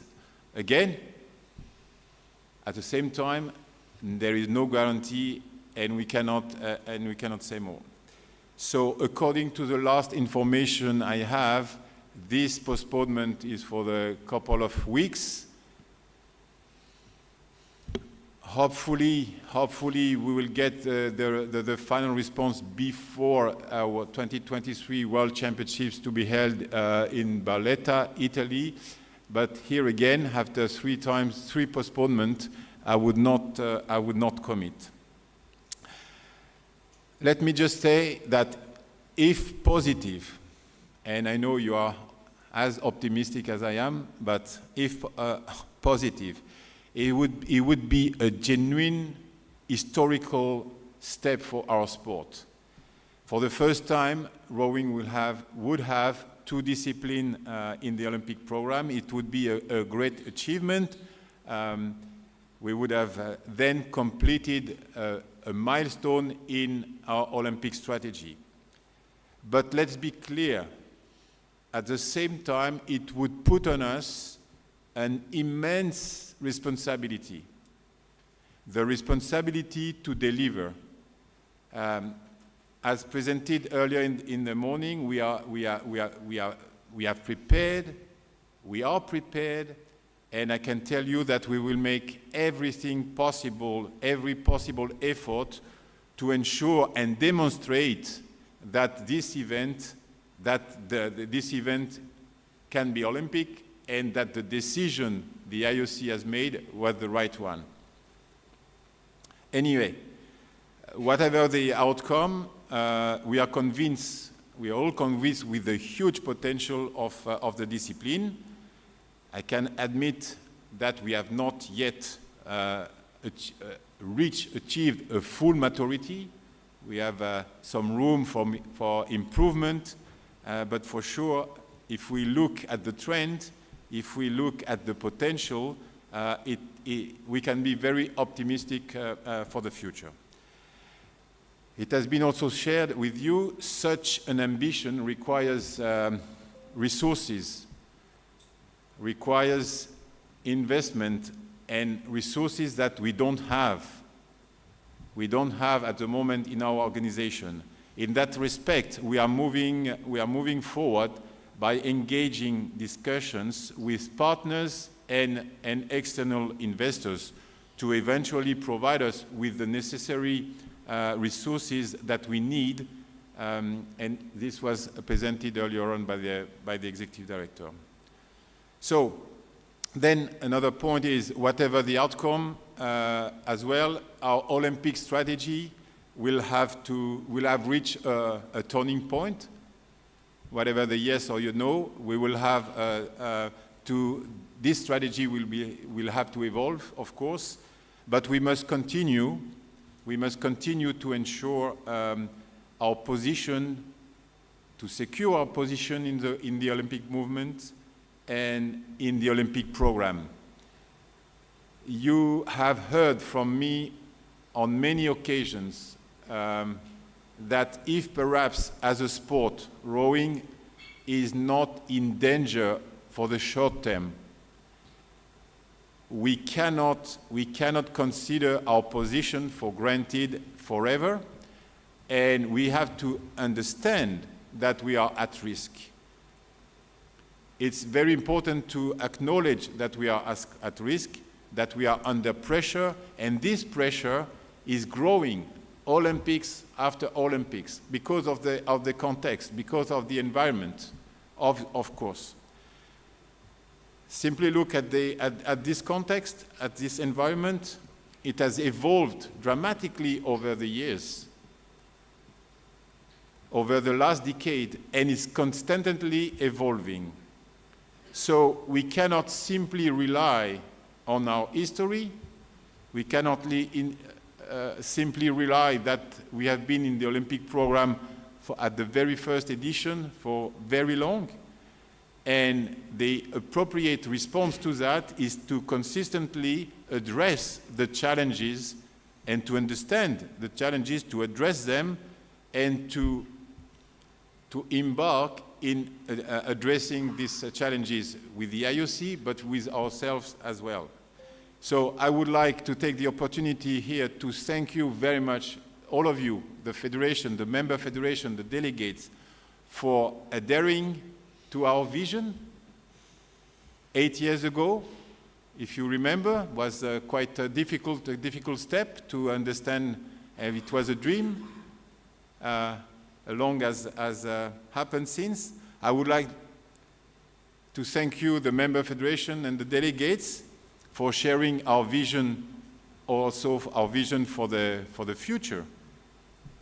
A vision that is developed for the future of our sport, again, in a very, very difficult environment, a very competitive world of sport, and you have been presented today this project, and we have to deliver, because we cannot continue without integrating, without adapting to what is going on outside of our sport.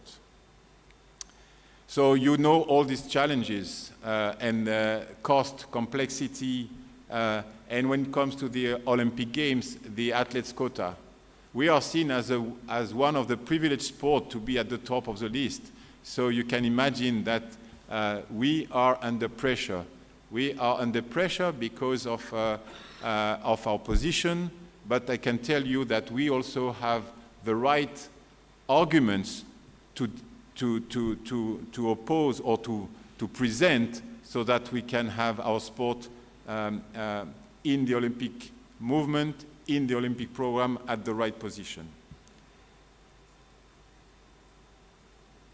Let me also say, and you know that, but the sport of rowing is made of 3 disciplines. So, classic, coastal, indoor. Such a diversity is truly an opportunity for our sport, and certainly not a threat.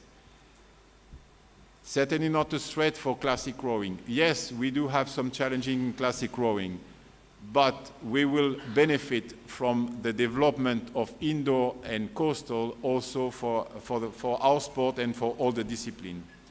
Our vision is really to extend our sport, to develop and grow by enlarging the rowing community. So all the projects with coastal and indoor, we will reach a new audience. We will capture we will connect people that are not yet in our rowing world. So it's really important that we do enlarge the rowing community, and by including athletes, people who are who will enter our sport through the other discipline is absolutely essential. So we do see in indoor rowing a huge potential for development.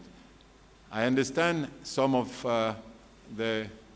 us, we came from the water, but it's important that even an athlete or a person who will start rowing through the machine can feel part of our sport.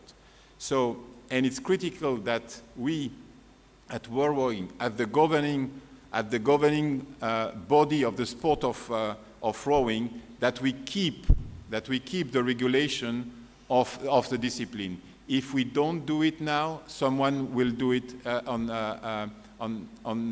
by themselves. So it's important that we keep that discipline in our sport. Our goal is certainly to grow and to include all these people in the rowing family team. And we have a quite unique opportunity in the world of sport, because we will benefit from the evolution of the technology. As the IOC is embracing the development in the e-sport territory, we have embarked on the train, and we have participated last year at the very first Olympic Virtual Series, and more recently we took part also in the inaugural IOC Esports Week in Singapore. We were part of, not as a sport itself, but as a free-to-play area with partners showcasing this discipline. And I must say that it was very successful, a fantastic event, and it has put us on a path to being a competition format in the future year for this specific IOC event, possibly from 2024. So we experimented a hybrid indoor world championship in Toronto, Canada at the beginning of the year. We introduced the Versa Challenge. I don't know if you're familiar with this, but it's a completely new format, 10 athletes, 10 women, 10 men competing in different events. And it was very interesting, very exciting. The first medals ever at the World Rowing event for some of our member federation that had no medal before. So it's really, really interesting and a lot of potential. Certainly more to come in the future, for sure, but to achieve this ambition here as well, we require resources that we don't have on our own. So like for the development project, investments are crucial, and we are working with partners, we are working with potential external investors to help us in reaching our ambition. So after coastal and indoor, let me move briefly to our historical pillar of the sport, classic rowing. I will not go into the details. You have been presented by Eva Santo. I believe that we all share the same analysis. To change or to be changed, that was a sentence made by the IOC a couple of years ago. I think we are at a point here that also we need to evolve. If we don't address our challenges, we will be in trouble. We will be in trouble when we have participation so low at the World Cup. We are in trouble with the credibility of our sport when we have 1 or 2 or 3 entries at the World Championships. I believe you shared this analysis, and we all expect from this exercise that will be difficult. It will be very, very difficult but we all expect that we can adapt, that we can make the appropriate change to move on and to really ensure that we keep our sport attractive, we keep our sport sustainable for the future, and that we can achieve our ambition. Let me just say that for that particular part, we are collectively responsible for this. But I do think that with your contribution, with this project, we can really find the way to achieve or to address these challenges. We have opportunities, and we have, for sure, we will find the way. I cannot present to the Congress a report without touching on the impact on the sport and our sport in particular on the war in Ukraine. I will not repeat, you have in the report my comments. I made comments at the last Congress, so needless for me now to go back in time. You perfectly know our position. You have all the details in the agenda papers and so on. But since early June, let me just mention that, as you know, the executive committee decided to allow participation of athletes holding Russian and or Belarusian passport at our 2023 World Rowing Championships. This was in a very limited events and under strict and genuine neutrality conditions. The eligibility of each of these athletes was also subject to specific criteria, just to name background checks to ensure they have not been associated or involved or publicly supporting the war in Ukraine in any form. Additional anti-doping tests, because obviously it would have been a little bit awkward to have athletes who have not been allowed to participate for 18 months to come back. Obviously, it's important that if we allow athletes, they have to be clean. They had to sign a commitment form. So this decision, let me just briefly say that this decision, this difficult decision, was the outcome of a long, in-depth, intense discussions, a lot of discussions within the executive committee. We took into consideration a large number of aspects, all possible elements. We did consult the member federation. We had, again, we take everything we had as elements to feed our discussion. Let me be clear, for such a context, there is no ideal solution. A no would have been easy. A no might have been less controversial. A no would have been much easier for us to implement. But our duty is not to make our life easy.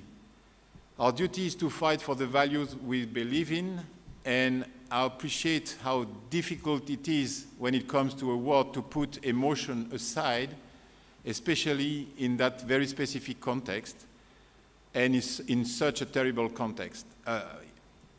But we have considered the right arguments not to do it, and there are. We have considered the right arguments why to do it, and there are. Was the balance clear? Certainly not. Was the decision unanimous? I can tell you no. So my intention here is not to open the debate. The subject is sensitive. I have related the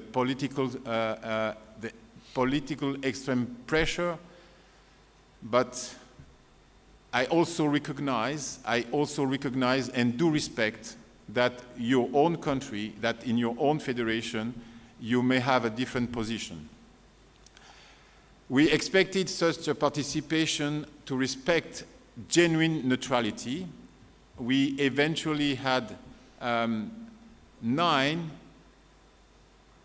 We eventually have what we call AIN, so in French, athlète individuel neutre, individual athlete, neutral athletes. We had participation in all of our 3 World Championships, starting with Plovdiv under 23, with Paris for the under 19, and here in Belgrade. I am pleased to report that these athletes have fully respected the genuine neutrality, and no situation were reported. I am also pleased to report that, as far as I'm aware, these athletes were respected also by all the participants. We reminded actually at the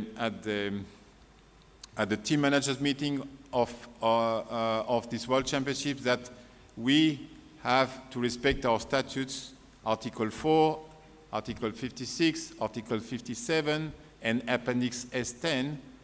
No political expression can be made at the venue during our events, and in particular at the World Championships. This has been respectful, and I do thank all of you athletes, all the teams, for respecting this key principle. So these championships were the first step of the qualification path to Paris 2024 for the Olympic Games and for the Paralympic Games.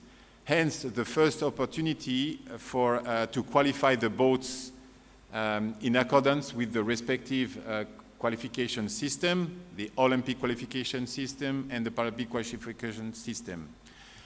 So, as we speak, no decision has been taken yet by the IOC as to the participation of athletes from these 2 countries at the Olympic Games. But since we had started this qualification path, obviously we had to discuss with the IOC the impact on the qualification system.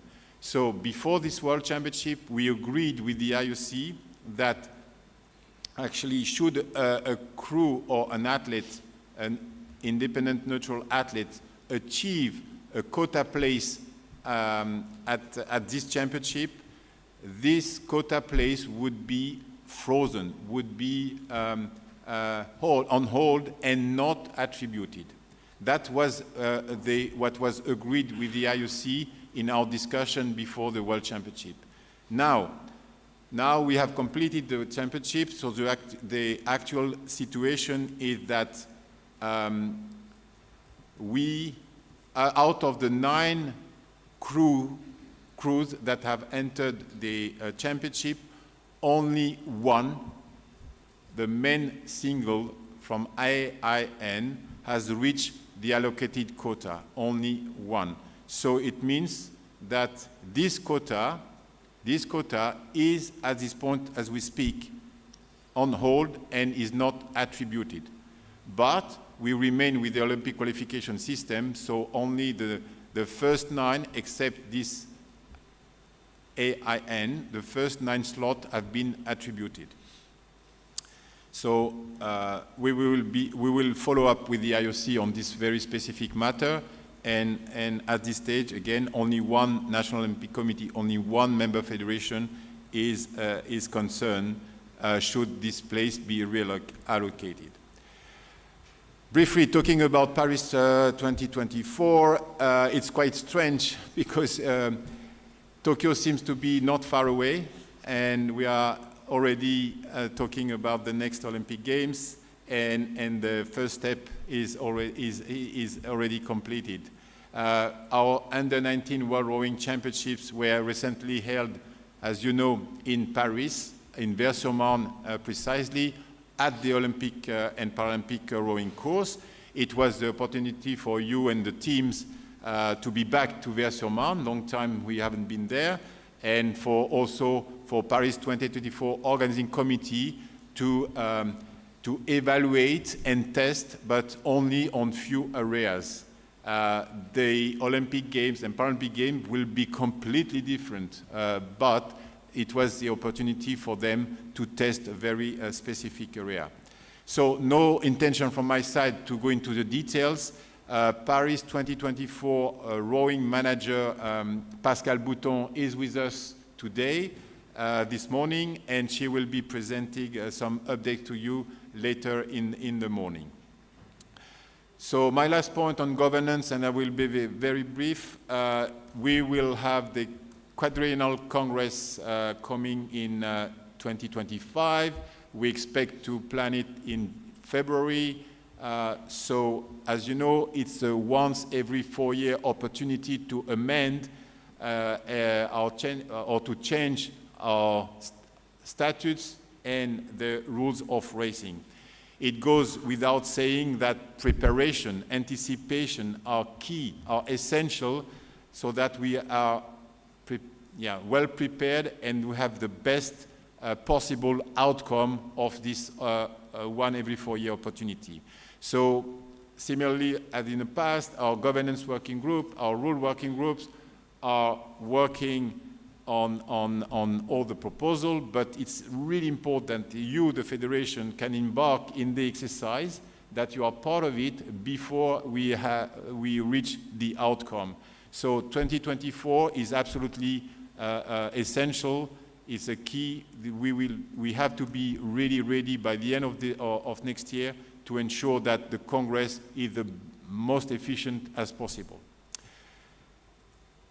I have been a little bit long or longer than I expected, but thank you very much. This concludes the points I wanted to share with you. I'm open for any burning question if you have. Thank you. So I suggest now we move on. The Vice President does not have any additional comment on her report. You have her report in your file. Same for the Treasurer, no additional comment in his report. You will hear from the Treasurer an update later on in this Congress. And coming now to the report of the Executive Director, I give the floor to Vincent, who will make some comments. Thank you, Mr. President. My first and most important message coming out of this year, 2022, was really to thank all of you for your very warm welcome and our many constructive and friendly discussions during my first year in the role. I absolutely do realize it must have felt a little strange for many of you to have a guy who knows so little about the sport in this executive director role, yet you have been very patient, very gracious, very understanding, and very welcoming. I see this as being a great testimony of the rowing culture, one which is particularly remarkable, one which is well recognized outside of our sport, and one which I know you all rightfully proud of. I have certainly felt this culture within our own team, and I am very grateful for the unwavering support the entire team in Lausanne and outside Lausanne have provided me with in this first year.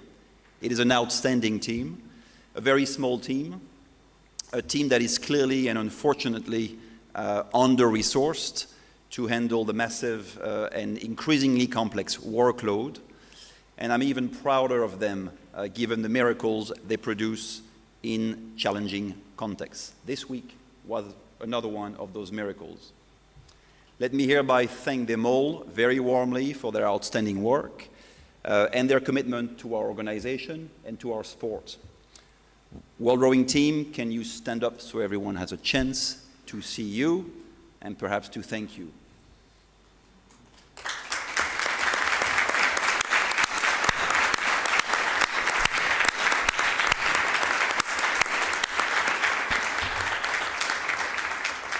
I told you it's a small team, a couple of them missing, of course.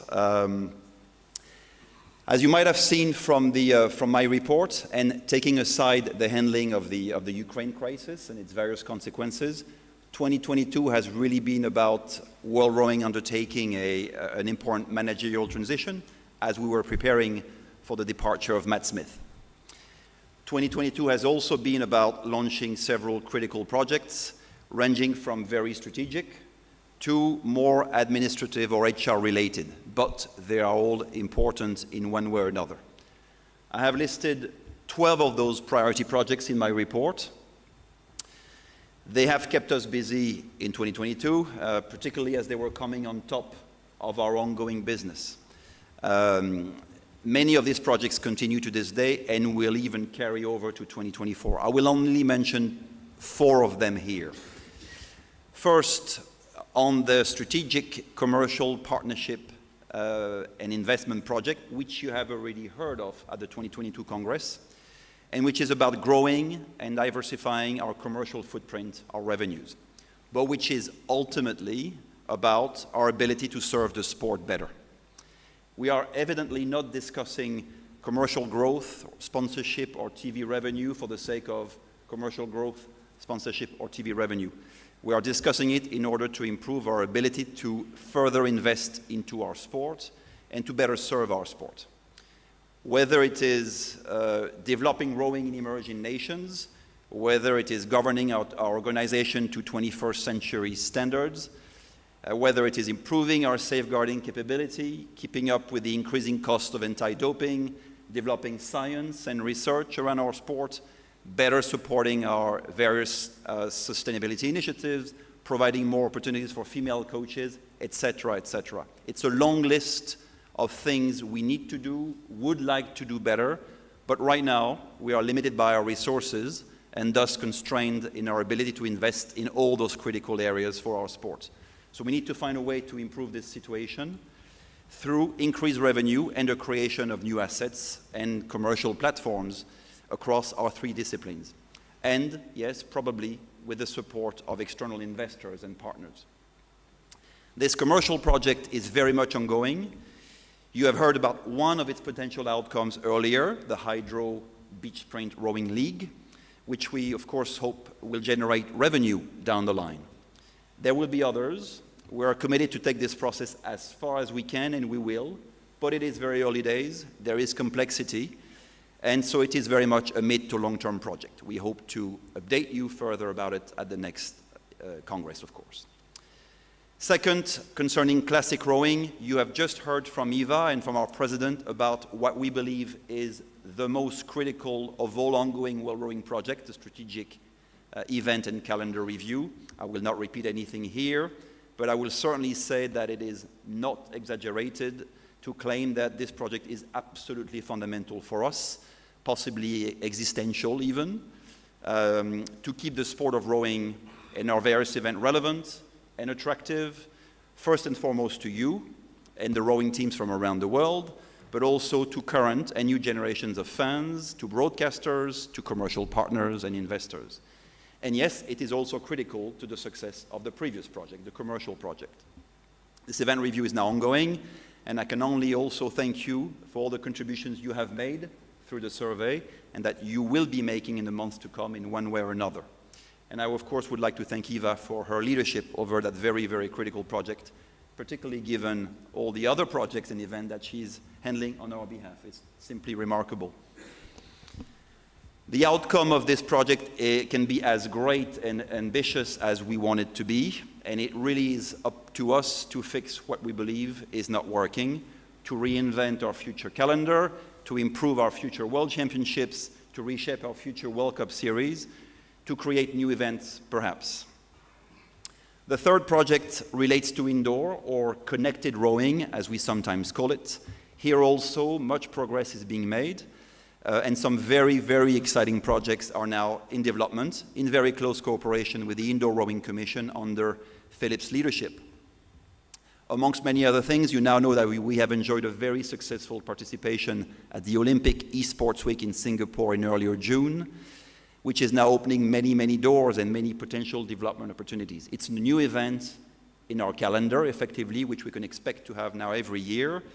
It's, of course, an additional event to put on and a stretch on our resources, but yet it's fundamental, and we've decided to take it on. And we expect for indoor rowing to be represented in future events in very innovative, exciting forms, including virtual or gamified or otherwise. There are many, many other ongoing initiatives related to the future indoor rowing calendar, to a certification program for indoor rowing machines, to the creation of a digital platforms to connect indoor rowers from around the world. I expect that you will receive a more complete update on these various initiatives in 2024. And the fourth project is related to coastal rowing and beach sprints. LA 28 campaign aside, and whether or not the discipline becomes Olympic, you have seen that we are not wasting a minute to work on the general development of this discipline, hand in hand with the Coastal Rowing Commission under Gwyn's leadership. You have now heard from Gwyn and I regarding the general strategy and on the Beach Sprint League project. You also need to know about our intention to elevate our delivery standards, event delivery standards, and I'm very optimistic that the next two editions of the World Championships in Barletta and in Genoa will be very good examples of that. And I must thank the Italian Rowing Federation for their ongoing efforts to host what I know will be outstanding events in two very, very beautiful regions of Italy, on the Adriatic coast for one and on the Mediterranean coast for the other. Now we need to receive outstanding bids for the editions of 2025, 26, 2027s, and that's where you come in, so we count on you all to produce those bids. We have received a few exciting expressions of interest already, including this weekend, so now over to you to provide us with more opportunities to showcase this incredible coastal rowing discipline and beach sprint format, amongst others. Obviously, and finally, a lot more outstanding work is being done across our different departments.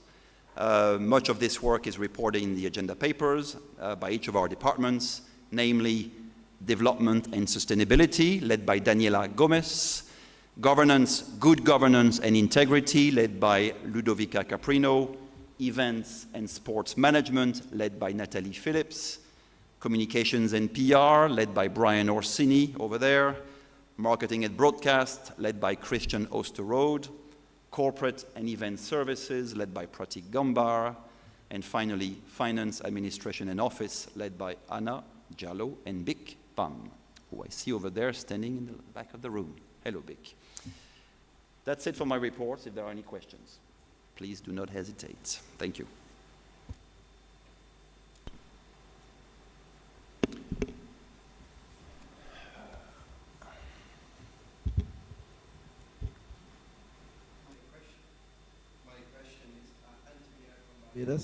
My question to you is the same way you have franchise or looking to franchise coastal rowing and beach sprint.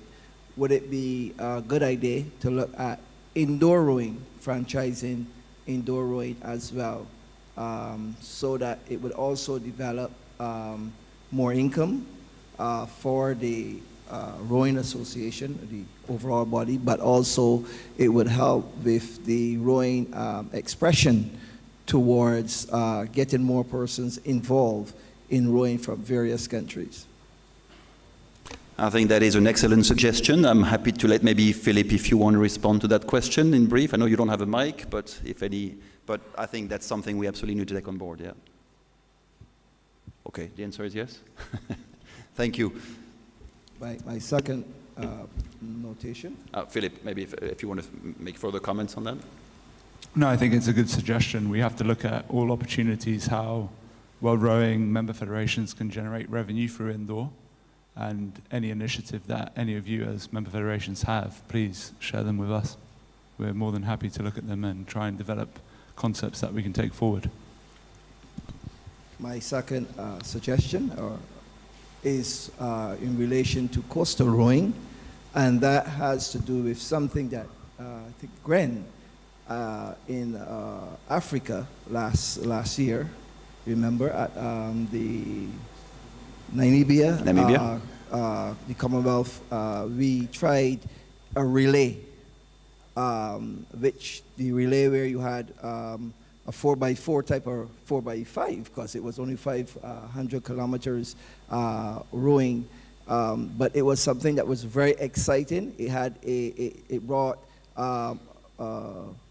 togetherness of two females, two males rowing in a boat, and that brings gender equality, which was very exciting. And I think it's something that can be looked at to be added to coastal rowing, where you have that type of excitement. Thanks. Great. I'd like to thank a delegate very much for his kind words. We already, at other events, we use the relay, and there was a very exciting race held this weekend at the Mediterranean Beach Games where the relay race was held. So thank you for your kind words, and we appreciate them. Thank you. Thank you very much. I suggest we move ahead. We are running a little bit late and we have still a long agenda ahead of us. So I suggest we move now to the approval of the reports of the President, Vice President, Treasurer and Executive Director. As last year, I will ask you to move with this vote on as a package. And please, Vincent. Thank you. Vote number 3, for which we require an absolute majority. Do you approve the 2022 reports? Yes, no, or abstain? The vote is open.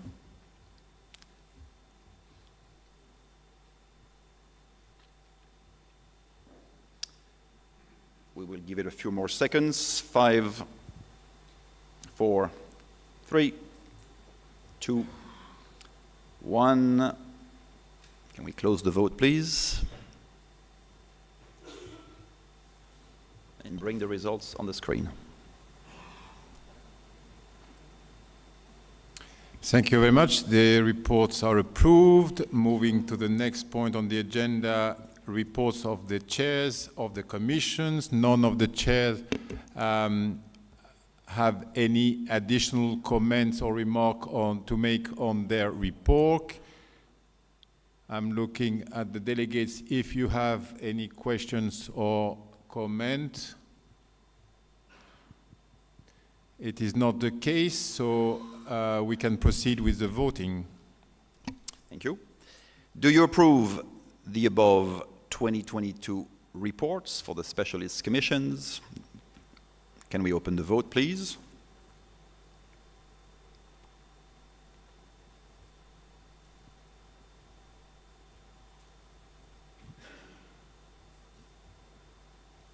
Couple more seconds. 5, 4, 3, 2, 1. Can you close the vote?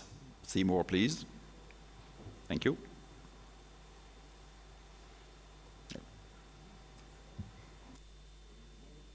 The reports of the specialist commissions chairs are approved. Moving point number 7, reports from the continental representative and the co-opted council members. You have the report on your files. They don't have any additional comments to make. Any comments, any questions? Please, can you proceed with the voting?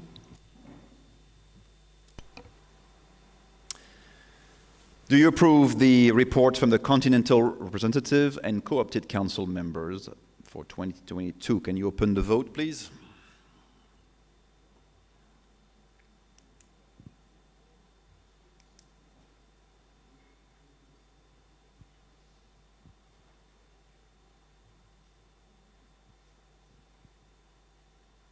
Give it a few more seconds.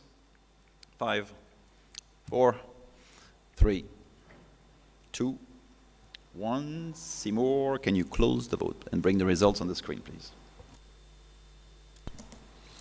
Thank you very much. The reports are approved. So we have now reached the financial section of our Congress. I will ask you a few more minutes before we can have a well-deserved break, but our treasurer is prepared to make you a very comprehensive financial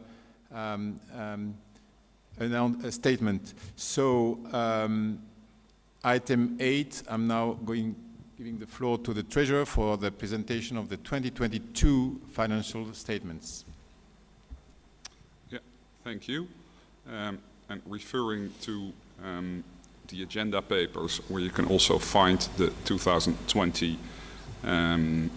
financial results itself, we had an overall financial negative result for 2022 of 858,000 Swiss francs, which seems pretty concerning and negative. But I think if you look one level deeper, that is mainly the result of a 1.2 million Swiss franc devaluation of our securities portfolio. In 2022, the overall stock and bond markets faced quite a correction, and our portfolio went down by 6.6%, which is relative to the overall correction of the market low, but still quite a step down.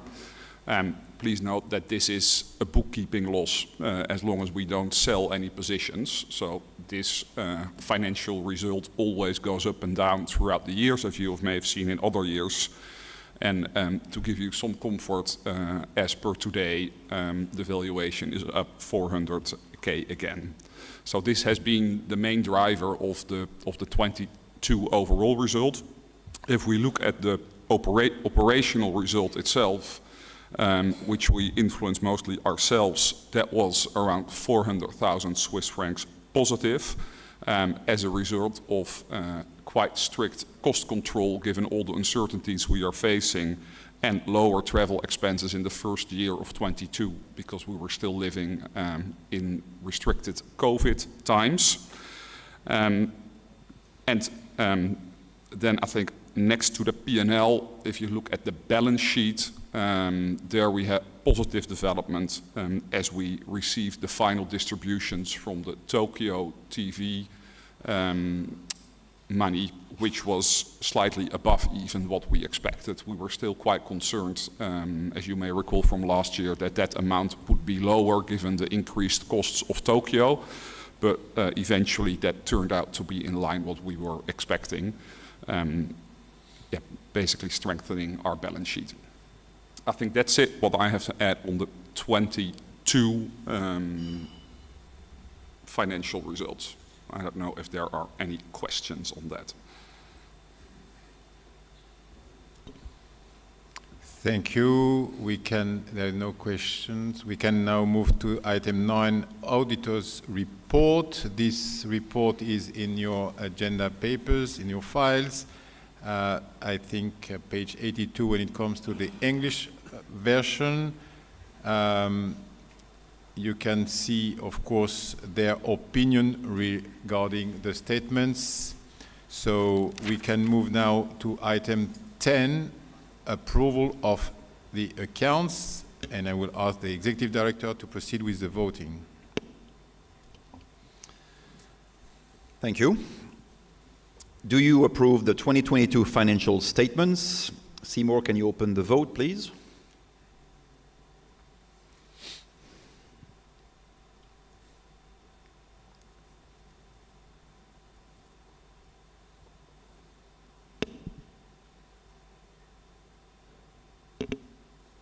We'll give it a few more seconds. 5, 4, 3, 2, 1. Can you close the vote, Seymour, please, and bring the results on the screen? Thank you very much. The 2022 accounts are approved. Moving to item 11, determination of entrance fee and annual subscription. After consideration with the Treasurer, the Council proposed to stay for 2024 with the current level of fees and annual subscriptions.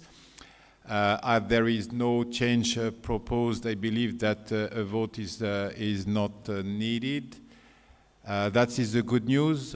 The less good news is regarding the future, we are considering to evolve and for the next Olympic cycle to reconsider or to propose to reconsider and to evolve on this subject.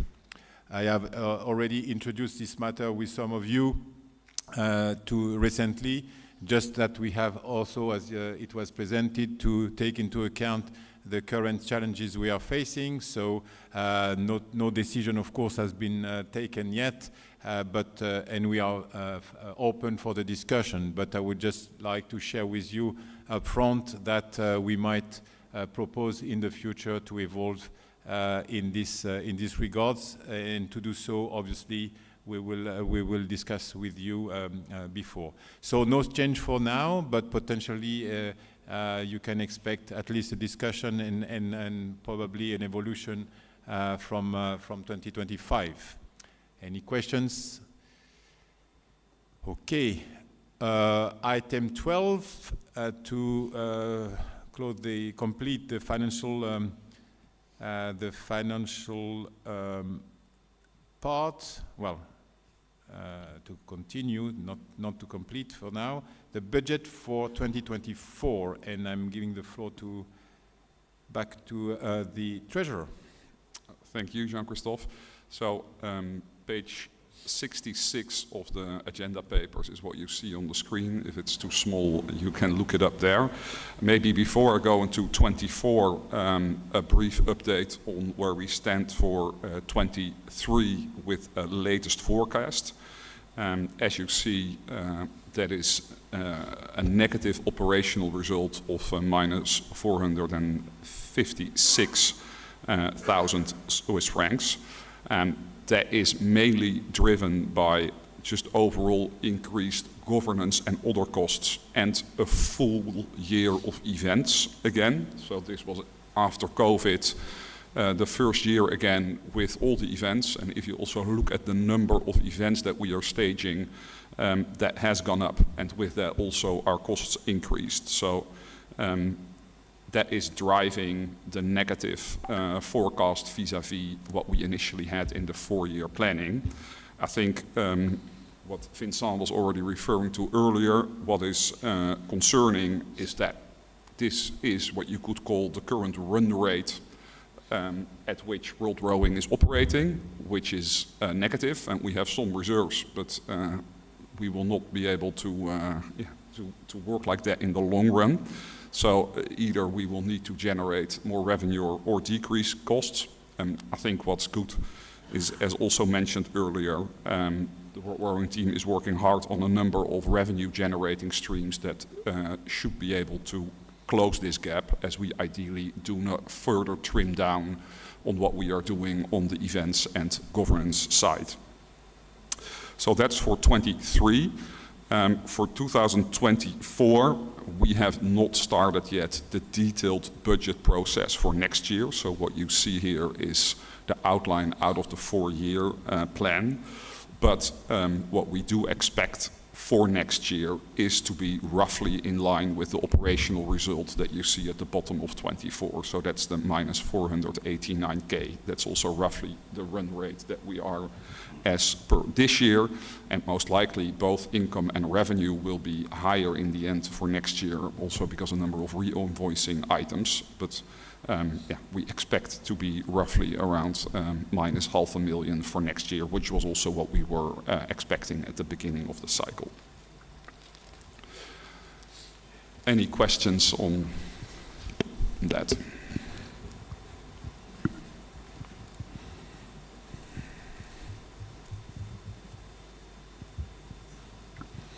Anthony Yard again from Barbados. Sorry to ask all the questions. I'm interested in the development aspect because I'm a developing country in rowing. I see that your budget, the forecast in 2023 is higher than the one that you have in 2024 to come. Can you please explain if we as developing countries now under the developing program, would we have any defects from the fallout that you have? No, I think for 24, we aim to just continue the development program as it currently stands. So we expect no operational changes on that. There is a bit of costs that fall in different years, which causes kind of changes over the years. But if you just look at what we do operational, this also has to do with how we get grants from the IOC that support them, and that's how they go through the books. So that's why you see differences. But operationally, the development program for 24 is just as we planned it and also in line of the past years. Thank you. Can I ask to proceed with the vote for the 2024 budget? The question is, do you approve the 2024 budget? Can you open the vote, please, Seymour? The vote is open.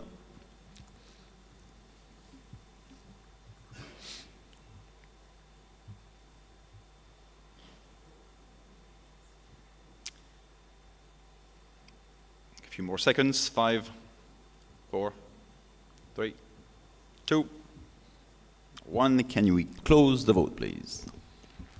And bring the results on the screen. Thank you very much. The budget 2024 budget is approved. And last financial item, point number 13, appointment of the external auditors. So Article 33, paragraph 2 said that the auditors are appointed by the Congress each year based on the recommendation of the Internal Audit Committee. You have on the screen the proposal or the recommendation from the Internal Audit Committee, so we can now proceed with the voting. Question for the vote is, do you approve the Internal Audit Committee's recommendation to appoint PricewaterhouseCoopers as the external auditors for the 2023 accounts? So accounts for the current year. Can you open the vote, please?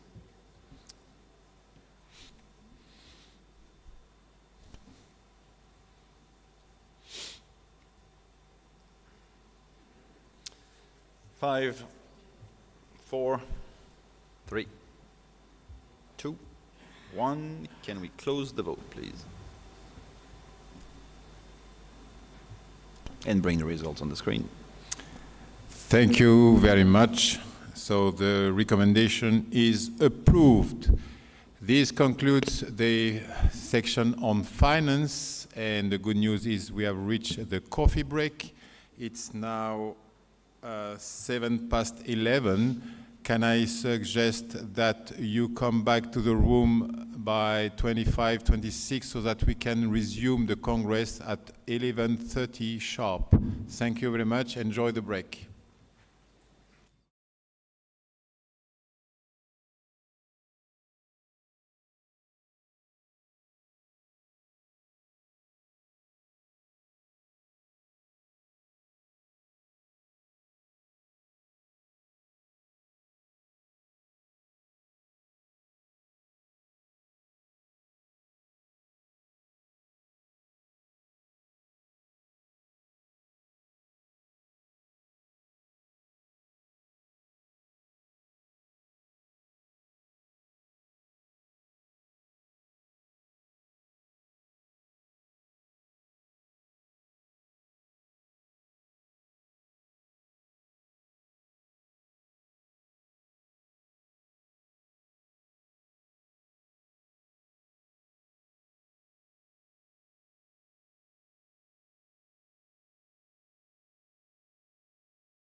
I think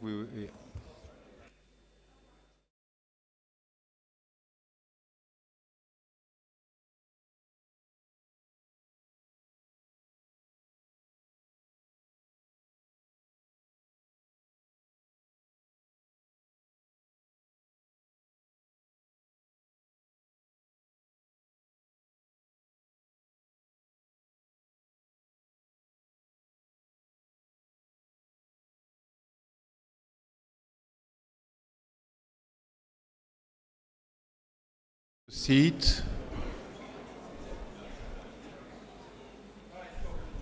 Thank you.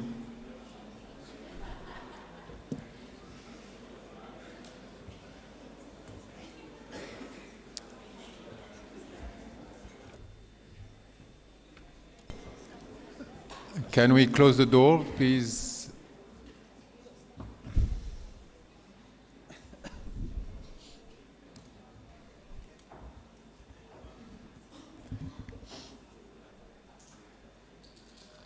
Thank you very much.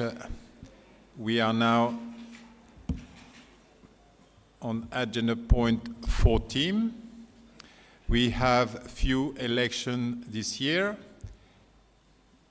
So Council and Executive Committee election in accordance with Article 39 and 49. So as you will see, Article 39 in its bylaw relates to the Council.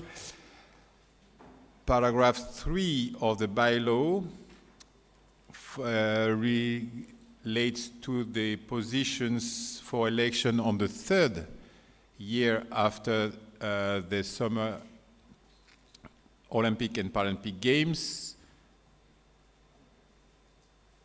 So the chair of the following commissions will be elected, that will be elected in the second year after each Summer Olympic and Paralympic Games. We have coastal rowing, equipment and technology, gender equality, diversity and inclusion, indoor rowing, sports medicine, and youth rowing. You have received in the agenda papers the documents regarding the candidates to these positions. Let me just mention that for each of the election, we will proceed as follows. A short presentation will be made by the member federation of the candidates. You will then have the opportunity, the delegates, should you want to make comments or ask questions, and we will move to the electronic vote then. So for clarity, the candidate must receive an absolute majority as per Article 36 of the statutes. And that's what I would like to mention. Maybe just for the delegates who will be presenting the candidates, please can you ensure that you are ready to do so we can be very efficient and not waste time. So be ready to be at the lecture if you want to come and present your candidates. I remember that you will have no more than 2 minutes so that we can have an efficient election process. Any questions on the process or related to this item? It's not the case. So let's start. And as you have on your screen, we will start with the election of the chair of the Coastal Rowing Commission. We have one candidate, Gwyn Barton, nominated by Great Britain. So I'm asking delegates, so Mark Davis, President of the Federation, to present the candidate. Thank you, Mark. Thank you, Mr. President. Dear friends, I'm delighted to be able to present Gwyn Barton for re-nomination as chair of the Coastal Commission. I know that she's well known to many of you for all that she does for our wonderful sport. She's been helping to guide coastal rowing since 2011 as chair of the Rowing for All Commission, and she's continued to do so as we have been hearing this morning in her role chairing the Coastal Rowing Commission. She's been at the heart of rowing in Britain for many years, and she understands rowing in all its forms, So we fully support her renomination, and after her hard work and success in this area, we hope that you do too. For those of you who don't know Gwyn already, let me tell you just a little bit about her. Gwyn has spent her life around water. In Britain, she's been instrumental in developing coastal rowing, culminating in the hosting and delivery of a very successful World Rowing Coastal and Beach Sprints Championships on our shores last year. Her deep knowledge of the sea comes from working on offshore sailing boats in her 20s. Then she moved on to ocean rowing in her 40s. Her deep knowledge of rowing is rooted in international competition that saw her debut at the 1994 World Championships, take silver at the Olympic Games in Sydney, and then become a world coastal rowing champion. She's a long-time coach and umpire, and she has supported the sport at every level. She understands rowing intimately. Professionally, she's worked in sports administration and development for some of our leading agencies in Britain, including Sport England, the British Olympic Association, UK Sport, and the Youth Sport Trust. She is currently the Deputy Chief Executive of England Volleyball. Over and above those achievements, Gwyn has given back to sport in multiple other ways. She's been on the British Rowing Board, she's been on the BOA Executive, she's currently an umpire at Henley Royal Regatta, and she sits on its management committee. So British Rowing and I are delighted to support her candidacy. I know that she will continue to bring her innovation, passion, and leadership to the role. I very much hope that you agree. Thank you.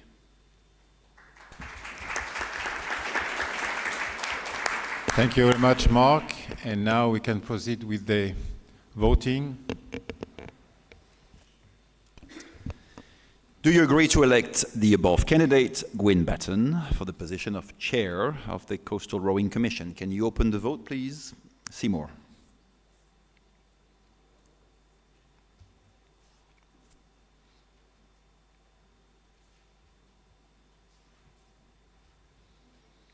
Give a few more seconds. 5, 4, 3, 2, 1. Can we close the vote, please, Seymour, and bring the results to the screen? Thank you. Congratulations, Gwyn. You're re-elected as Chair of the Commission, Coastal Rowing Commission.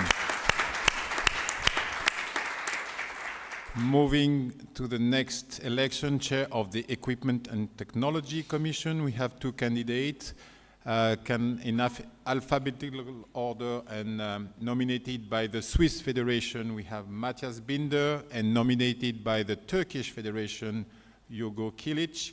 May I ask the representatives of the two federations to come and present their candidate? So thank you, Neville Tenzer, President of the Swiss Federation, and I'm asking the delegates of the Turkish Federation to be ready for the presentation and to come.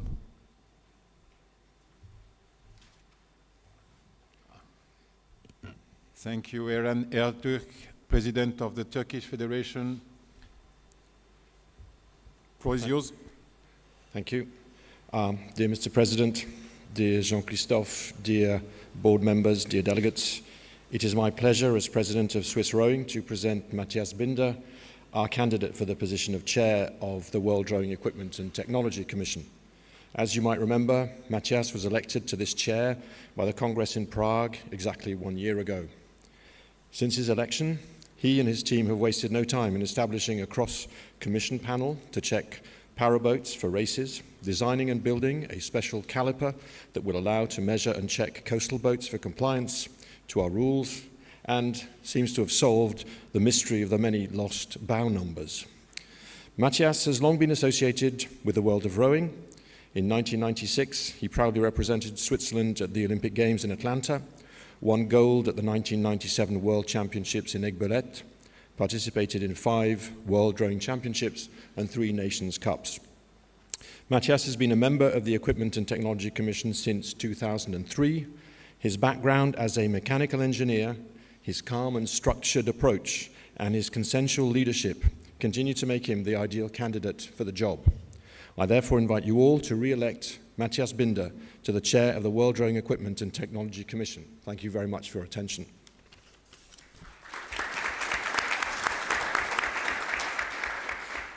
Thank you. So, Aaron, the floor is yours. First, I want to thank you, World Rowing, and all the rowing family for this magnificent year. Also for this race, our Serbian friends. Uğur is my crew also. We were rowing together since 1997 until 2010. We started our federation in 2021, and we take role model as World Rowing Management System.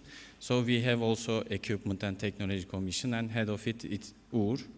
He was good and very successful in this role for 2 years. So other federations came and advising now, like volleyball and wrestling in Turkey. He is also advising these federations. This is all for us. Thank you for listening. Thank you very much, Aaron. And now we can proceed with the voting.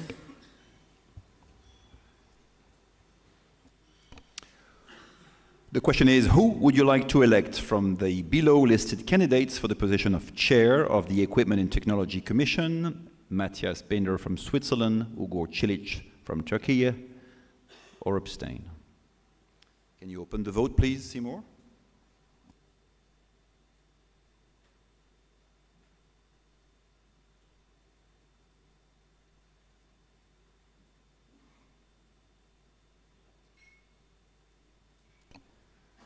We'll give it a few more seconds. 5, 4, 3, 2, 1. Seymour, can you close the vote, please, and bring the results on the screen? So congratulations, Matthias. You're elected as chair of the Equipment and Technology Commission. We're now moving to the next election, chair of the Indoor Rowing Commission. We do have one candidate nominated by the Serbian Federation, and I see Dusan Kovacevic, the chair of the board of the Serbian Rowing Federation, coming to the lecture. Thank you to present your candidate.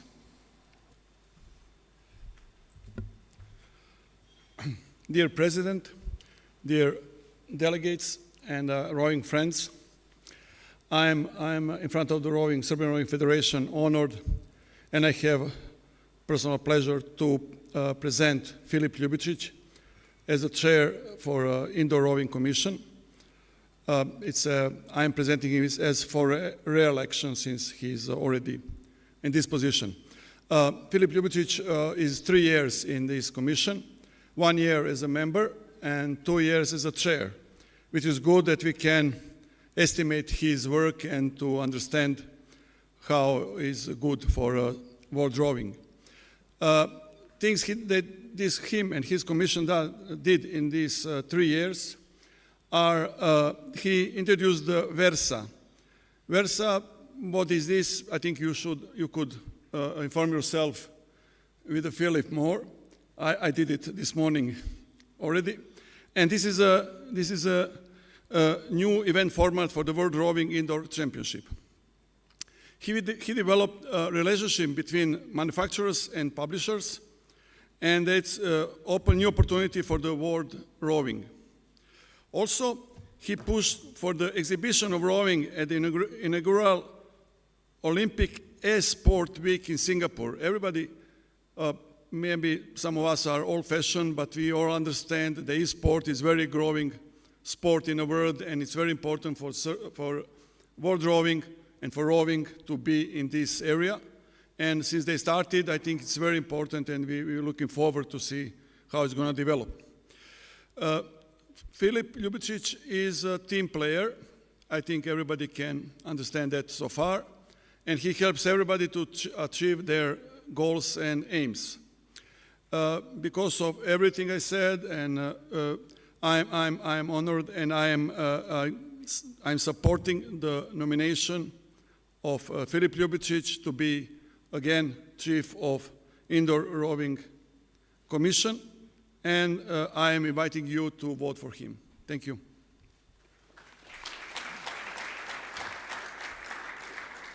Thank you, Dusan. We are now proceeding with the vote. Do you agree to elect Filip Ljubicic for the position of Chair of the Indoor Rowing Commission? Seymour, can you please open the vote? Mm-hmm.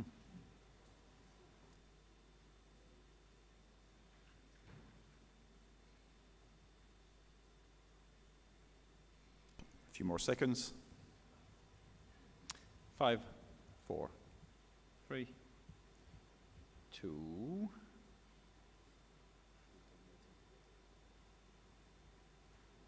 1. Can we close the vote, please? Seymour.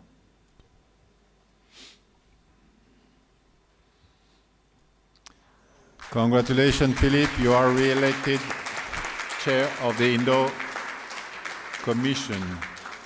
Moving to the Sports Medicine Commission, on the agenda papers you have 2 candidates. However, since we've published the papers, the Polish candidate withdrew, and therefore we have now 1 candidate only, Jürgen Steinacker, nominated by the German Rowing Federation. May I ask to the delegates, so Moritz Petri, President of the German Federation, to come to the floor.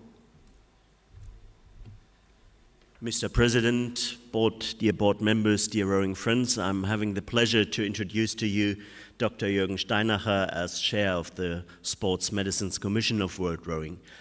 Jürgen is member of this fantastic commission since more than 20 years, since 2000, chairing this commission since 2017.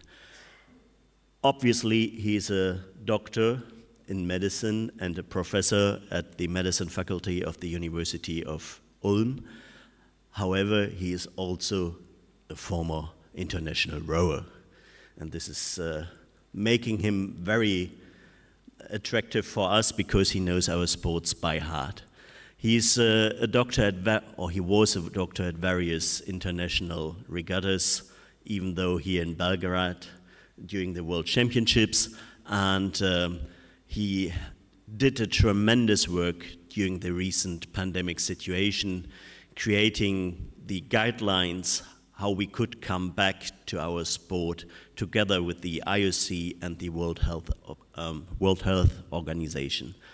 I would like to invite you to vote for Jürgen, to give him the possibility to lead this fantastic commission for the next 2 years, and thank you very much already for your vote. Thank you, Moritz. Can we proceed with the voting? The question is, do you agree to elect Mr. Dr. Jürgen Steinacker for the position of Chair of the Sports Medicine Commission? Seymour, can you open the vote, please?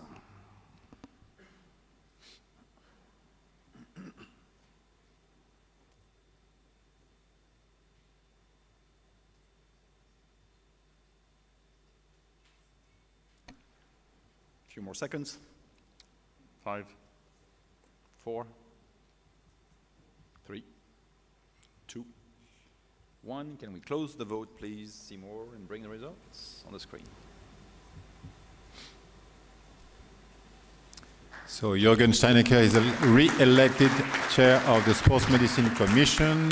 Moving now to the Gender Equality, Diversity and Inclusion. We have 1 candidate presented by the Dutch Federation, Jacomine Ravensbergen, and I'm pleased to see Sida van den Herik, President of the Dutch Federation, already at the lecture to present the candidate. Dear ladies, gentlemen, and persons of the International Rowing Federation, with great honor and pleasure, I'm introducing to you Jacomine Ravensbergen to reappoint her as chair of the GEDI Committee, Gender Equality, Diversity and Inclusiveness. She has been on this committee already for 9 years, and in this time it started out as the Women's Committee, and together with all the people in the committee, they broadened their horizon to gender equality 50-50. At least half of the world is male, half of the world is female, so why not in rowing? And maybe 50-50 is the future step, but I think there's a lot of steps to make, and also the International Olympic Committee is asking us to really move up to more gender equality, not only for athletes, also for coaches, and also for representatives. And I think Jacomine is really a great explainer and contender to do that, as she also demonstrated by the successful seminar we had on Saturday morning. So hopefully next time we have a seminar, we'll see all of you.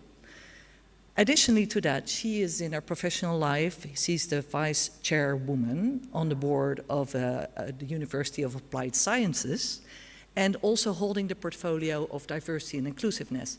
So she really knows what it is that youngsters are thinking about diversity and inclusiveness.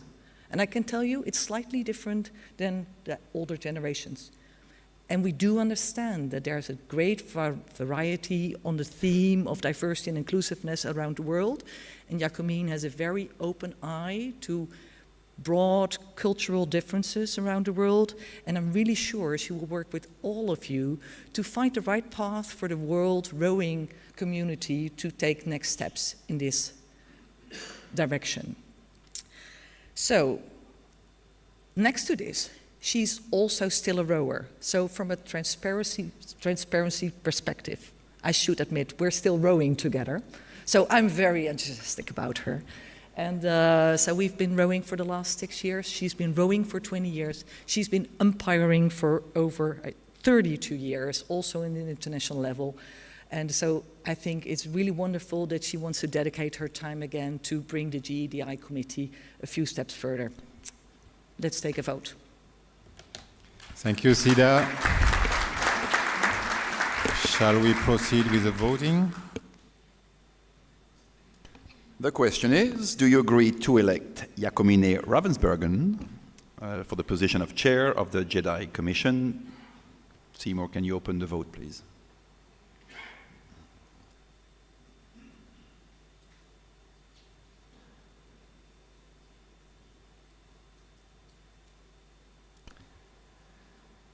A few more seconds. 5, 4, 3, 2, 1. Can we close the vote, please? Seymour.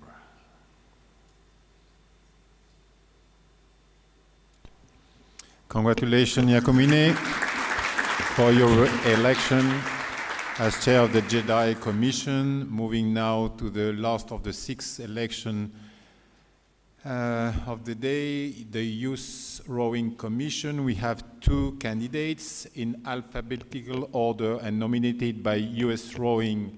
We have Barbara Groot, and nominated by the Belgium Federation, Axel Müller.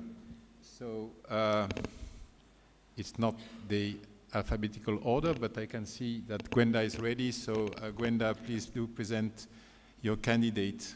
Thanks.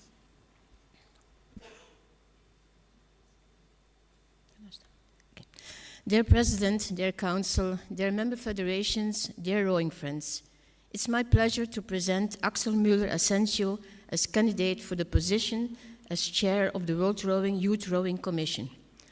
Axel has dedicated his whole life to our sport since he started rowing in 1981, encouraged by his father, who rowed in his school years in Hanover. After being an international junior and lightweight rower and studying physical education and sports science at the University of Barcelona, he became a successful club coach in Amposta, before Thor Nielsen entrusted him the junior and talent identification program of the Spanish Rowing Federation back in 1997, leading as well the coaches education program till 2003. Due to his multi-language capacities, Thor Nielsen, former visa development director, took the opportunity to send him to Latin American countries, teaching coaches courses, and involve him in the visa development program, introducing him so in the international rowing world. Besides being the responsible for Spanish junior rowing, he organized the 5th Visa Youth Coaches Conference and became member of the executive of the Coupe de la Jeunesse. From 2004 onwards, he joined the Youth Rowing Commission and was part of the OC staff at the 2004 Junior and Non-Olympic World Rowing Championships in Banyoles. Since then, his duties in the Youth Rowing Commission implied the organization of more than 20 World Rowing Youth Coaches Conferences around the world, and the management of the successful Masters Fund Program for Youth Rowing Development. His coach's career brought him from Spain to Germany and now to Belgium, where he is our federal head coach, preparing all our crews for the international events, including the under-19 and under-23 teams. Besides his regular work, he also was able to assist and coach over the years different athletes from El Salvador, Paraguay, Togo, Moldova, Kazakhstan, and Israel, just to name a few. His international global vision and knowledge of the different realities worldwide, his dedication to the development of the sport, his educational-oriented background but performance-driven approach makes him the perfect candidate to lead the Youth Rowing Commission through the new challenges in the upcoming years. Therefore, I'm glad to present Axel Müller-Asensio as candidate for the position as chair for the World Rowing Youth Rowing Commission. Thank you. Thank you very much, Gwenda. I welcome now Nobusha Ishisuka, chair of the board of US Rowing. Please, the floor is yours. Thank you, Mr. President, fellow delegates. It's my great pleasure as President of United States Rowing to present the candidacy of Barbara Gut as chair of the Youth Commission. Her extensive experience at all levels of the sport, including many years of supporting youth rowing in the United States, including 10 years on the Youth Commission to this point, we believe, position her uniquely to be the leader of this important commission.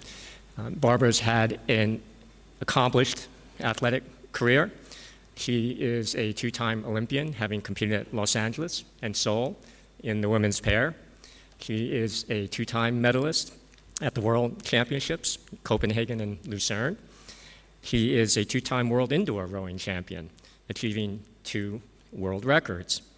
She's had a distinguished coaching career, which underlines her experience in the youth area. She coached for 4 years at our U23 and junior national team levels, earning 4 international medals for her crews across multiple levels, including a Nations Cup victory. This was followed by 18 years of coaching at the collegiate level, where her crews earned 2 national championships and a Henley championship, setting a course record. And she's been coaching at the junior level in the US for 16 years as a head women's rowing coach, where she has achieved 2 youth national championships. She is experienced with policy, programming, strategic development, as well as budgeting, hiring, and recruiting, all skills which are relevant. On the world rowing stage, her commitment to youth rowing is evidenced by the work she has done on the Youth Commission, providing coaching support for athletes and coaches from developing countries, and promoting educational tracks for youth coaches at junior commission conferences and world rowing coaches conferences. The confidence of World Rowing in her skills is evidenced by the request for her to be a member of fairness committees at the U19, U23, and senior World Rowing Championship levels. She has also been asked to serve as safeguarding officer at the U19 and U23 championships. In addition to these accomplishments and recognitions, she has contributed actively to advancing the Youth Commission's mandate to monitor statistics and trends, to support competition decisions at all levels of our sport. and looking ahead to the potential of beach sprints in LA 2028 and the 2026 Youth Olympic Games in Dakar, she will continue to focus on developing a pool of athletes for coastal water rowing, and will work to align junior program priorities with the overall strategic direction of our sport. So having been involved in rowing at all levels as an athlete and coach for 43 years, having lived, trained, and competed in Europe, having a global view of rowing with a youth perspective, we believe that her background and skills are uniquely qualified to lead this commission. Thank you very much. Thank you very much, Nobu. And now we can proceed with the voting. Who would you like to elect from the below listed candidates for the position of chair of the Youth Rowing Commission? Axel Mueller from Belgium, Barbara Groot from the USA, or abstain? Can you open the vote, please?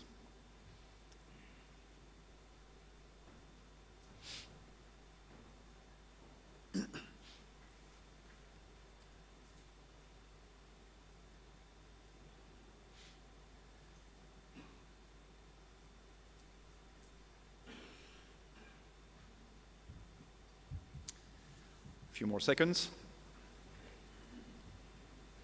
5, 4, 3, 2, 1. Can we close the vote, please, Seymour?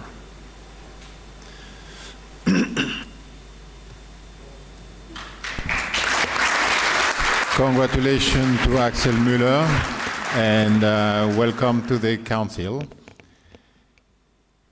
So with this election, we have completed the sixth election for the position in the Council. I would like to congratulate all the elected Council members. I would like also to thank very much all candidates and encourage them and you, the member federations, to continue. We do need candidates. We do need the contribution from you, the member federation, to the work in our organization, in our council. It's extremely important that our organization can rely on you, on the member federation, and our people. So please do continue. The next step will be the appointments of the members, and you will be announced in due course about such a process. So thank you all, and especially thank you to all the candidates who have not been elected, and I encourage you to pursue. Dear delegates, you have elected a new chair of the Youth Commission, and we wish him all the very best, obviously. And it's for me with a great emotion in front of you all. I would like to really express my sincere gratitude, my big thanks to Algirdas Raslanas, elected at the 2003 Congress in Milano. Algirdas has been chairing the Youth Commission for the last 20 years. Previously, he was a member of the then so-called Material Commission from 1995 to 2003. On his mandates as a council member and chair of the Youth Commission, a lot has happened, and the responsibility of that commission has increased with the under 23 age category and the university rowing. I must say that Algirdas has been a very active contributor with strong opinions, but always very sensible and very respectful. Greatly appreciated by all the council members, all his colleagues around the table here, and also very much appreciated by his commission members.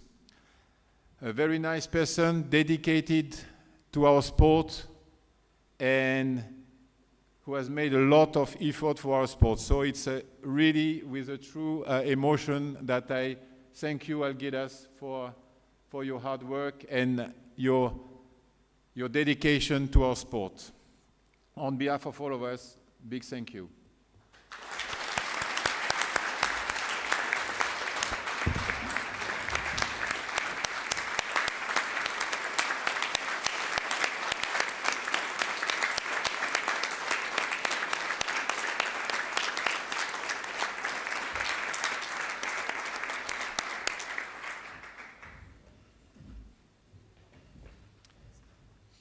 Moving to point 15, reports of Continental Rowing Confederation and other member groupings. You have all these reports in your agenda papers. It relates to the Confederation recognized under Article 18 and the member groupings recognized under Article 19. So I would like to thank the father then President Khaled Zain Eldin for the African Rowing Confederation. As you know, it has been, there have been elections last year, and I take the opportunity also to congratulate the new president of FASA, the African Rowing Federation, Mehdi Garidi. Congratulations, Mehdi. So you have the report from COPARE President Fernando Ucha, from Anna Marie Phelps, President of the ERC, European Rowing Confederation, and from Lee Spears, President of ORCON, the Confederation of the Oceania Rowing. Regarding the member groupings, so from Khaled Zain Eldin, you have also the report for the Arab Rowing Federation. You have a report from the Balkan Rowing Association from President Nebojša Marković and Secretary General Doran Alupai. You have the report from Peter Cookson, the President of the Commonwealth Rowing Association, and from Gary Harris, President of La Coupe de la Jeunesse. And for the South American Rowing Confederation, XA, you have the report from Raul Pellitti, President. So if you have any question, please do relate directly with them. And now we move to point number 16, reports on application for affiliation and voting consequence thereon. We have received, as you have in your agenda papers, 2 submissions in accordance with this article, with Article 14 of the statutes. So Oman Rowing Federation and Papua New Guinea. So let's start with the first one, Oman Rowing Federation, and I take the opportunity to thank very much the Oman Rowing Federation for the submission, which was reviewed by the Council.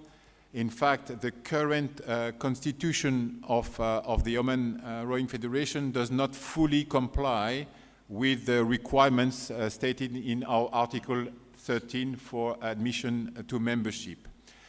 However, to avoid slowing down the development, the Council proposes the Congress to accept a provisional affiliation subject to the condition that by the date of the next Congress in 2024, the Oman Federation would have provided the necessary amendment to its constitution. So shall we proceed with the first voting? Do you approve the Council's recommendation that the Oman Rowing Federation being granted provisional membership, subject to the condition that by the date of the 2024 World Rowing Congress, which is November the 16th, the Oman Rowing Federation must submit a revised constitution that, in the judgment of the Executive Committee, demonstrate that it is in compliance with the obligations of the member federations contained in Article 13 of the statutes? Seymour, can you open the vote, please?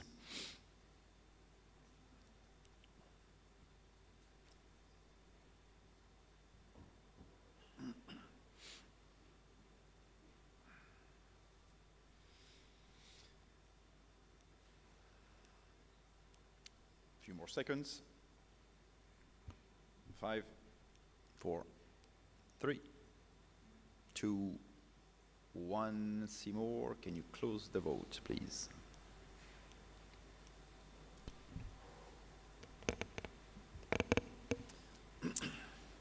Thank you very much. You can see the result on the screen.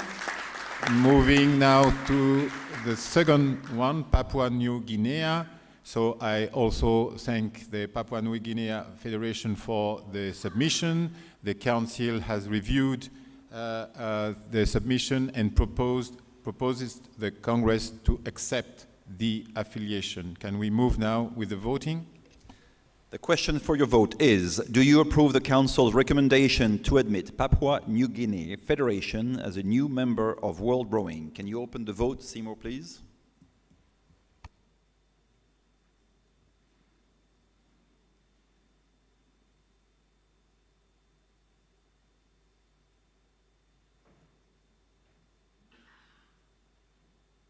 A few more seconds.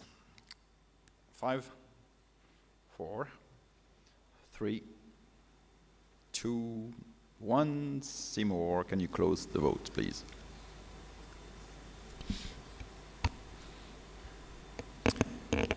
Thank you. You can see the result, and congratulations to our new member federations. Welcome to World Rowing. And with this addition, if I'm correct, we have now 159 member federations, affiliated federations. So moving to the next point, in accordance with Article 18, we have received the submission or the request from the Asian Rowing Federation to be recognized as a confederation, a continental confederation. The Council has reviewed the application and proposes the Congress to approve, also subject to a little administrative condition. And I now ask to proceed with the voting.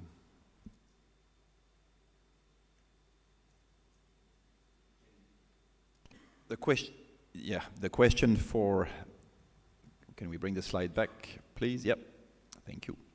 Do you approve the Council's recommendation to admit the Asian Rowing Federation, ARF, as a recognized continental rowing confederation of World Rowing, subject to the receipt of the written confirmation from the Council of Asia? Can you open the vote, please?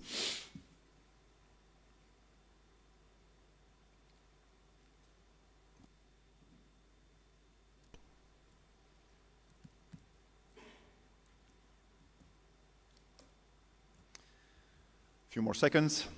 5, 4, 3, 2, 1. Seymour, can we close the vote, please? Thank you.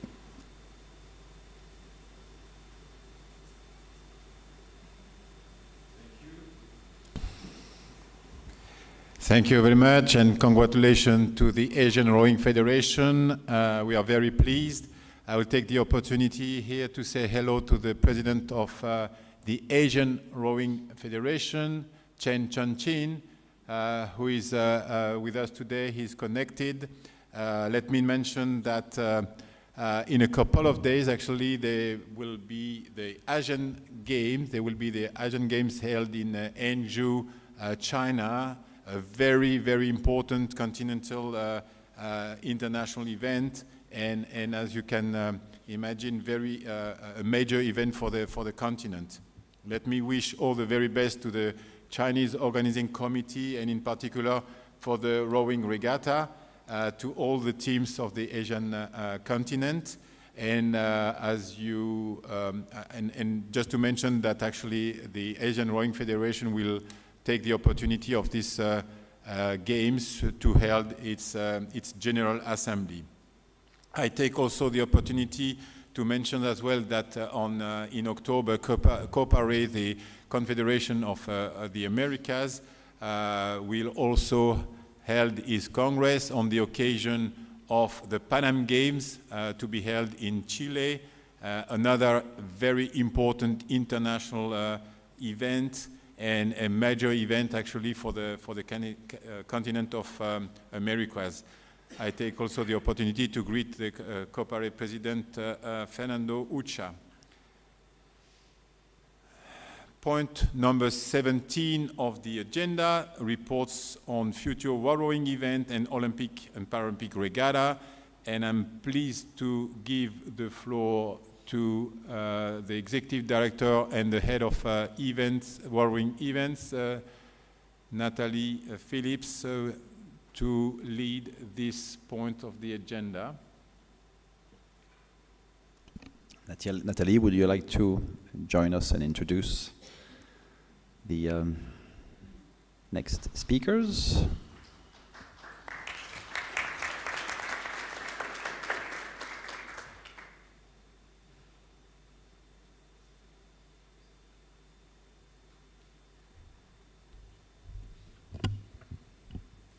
Thank you, Jean-Christophe. So the first speaker that we will have for this session is Pascal Bouton. Pascal is the sport manager for Paris 2024 Olympic and Paralympic Games. Pascal, please.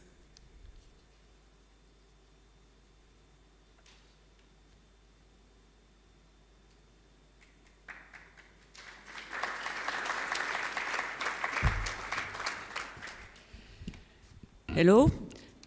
First of all, congratulations to all the rowers, teams and federations already qualified for the Paralympic Games and Olympic Games in Paris 2024. I made the presentation during the team managers meeting last Saturday, and I also have the opportunity to meet some of team managers, and so I can give them some details. Where is the... Oh. Okay. Sorry. So the summary. So we will see 8 points. First of all, a quick team introduction. At the moment, we are 3 in the team. So me as a sport manager, Juliette as a services manager, and Vincent as technical operation managers. I think Juliette is known by some people because she is in the indoor commission, and Vincent, he was national coach for rowing. The team will grow next year. In March, we will have 3 more people, and in June, we will have all the team ready for the games time. The key dates and the schedule. The key dates for the Olympic pre-competition, just a reminder, I'm sure that you know these dates. So the Olympic Village will open on the 18th of July, and on 19th of July, the venue will be open only for unloading and rigging only. No training will be allowed on that day.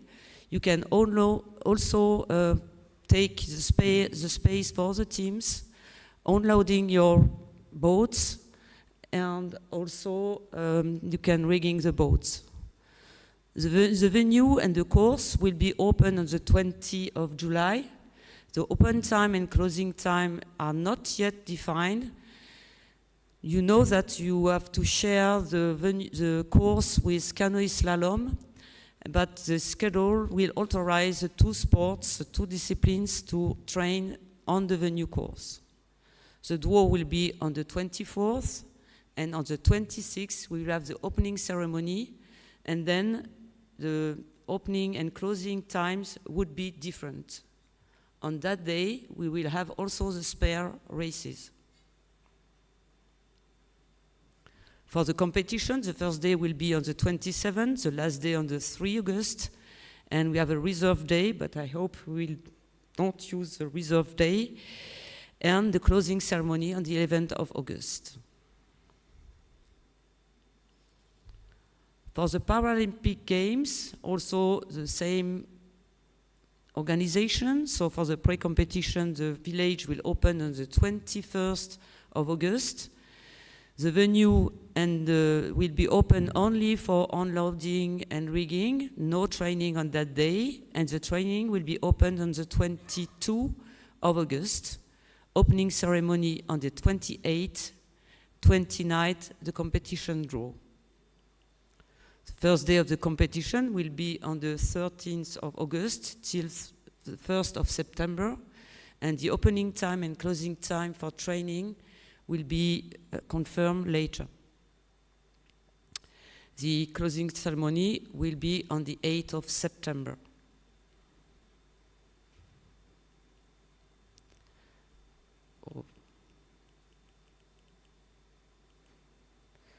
The venue and the course. You can see the picture of the total venue with the flat water and the slalom venue. For us, a view from the venue, so you can see on the green part where will be the World Rowing Office, on the purple side where will be the drop-off, very close to the boat park. On the blue, it's the boat park area and also the main building. So on the ground floor, you will have the boat services, the boat park area, the waiting area in the main building, also the changing rooms, ergometers rooms, medical rooms. And then on the rooftop of that building, you will have the NOC tents and the iBice area. And also the panoramic room with the room for the athletes, the lounge room for the athletes, share with all the other athletes from canoeing, and it's a spirit of the games to give a big experience to the rowers. This room is the best place to see all the venue. You can see from that place the rowing venue and also the slalom venue. And it was a big challenge to keep this room for the athletes. On that building, you can see that we changed some things for the para. The athlete lounge will be on the ground floor for the para because the accessibility is not very easy. There is no tents for the athletes on the roof, and we will manage to have extra rooms in the NOC rest area for the para, and we are also working on the iBice area for the para. On the red building, that will be the place for the dining hall and also the NOC rest areas. We have a lot of rooms there, and we will allocate the rooms with the World Rowing and Paris 2024, depending the number of athletes qualified by teams. The ground floor will be used by the canoe slalom, and the first floor we will use by the rowing teams. On the yellow part, that will be the trailer parking.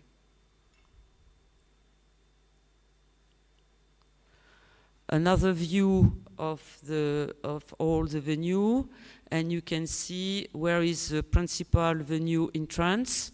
And it's not on the slide, but the parking for the accredited people, accredited vehicles will be above on this venue entrance. You can see, if you look precisely, there is a stadium, and that will be the place for the parking accredited vehicle.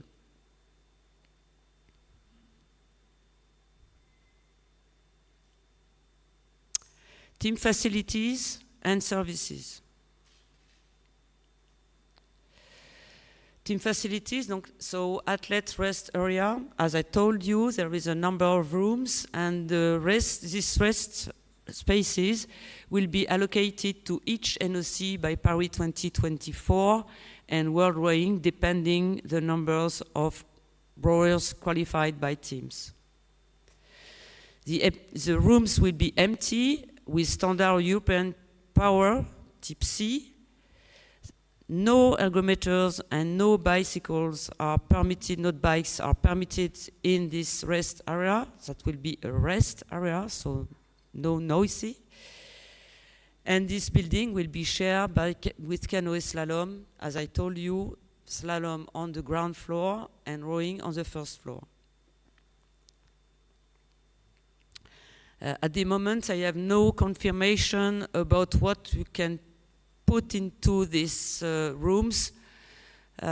We are working on the electricity, the capacity of electricity, and then I will come back to you to say what we can put into this room For example, if it's possible to put air conditioning or some fridge or something else, that will be confirmed. Team tents area. NOC and teams are not allowed to bring their own tents. The request for the tents must be done through the NOC rate card portal. They will be located on the boathouse area, near the athlete lounge and the ice bars. There will be some option for electricity and wooden floor that will be into the rate cards, non-standard rate cards.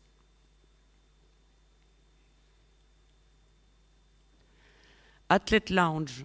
So rowing and canoeing share this area, very big area, 500 square meters. That will be an indoor area located on the roof, the panoramic rooms, and also big tents provided for all the rowers.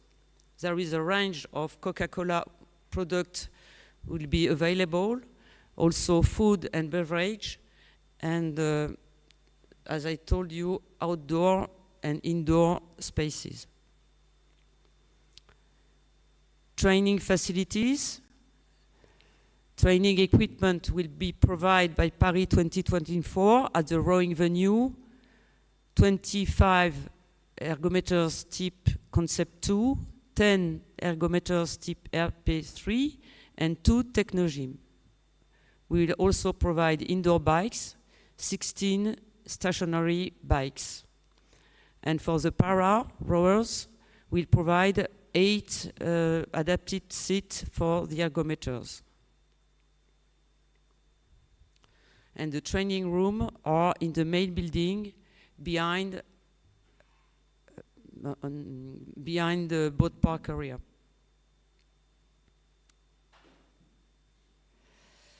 Athlete dining, so breakfast and lunch are provided, will be provided at the venue with hot buffet. The opening of the dining room will be the first day of the opening of the venue till the last day. The same for the para.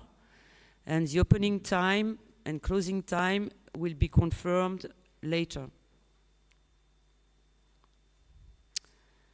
Bikes. Paris 2024 will provide bikes for the coaches, around 100 bikes for training.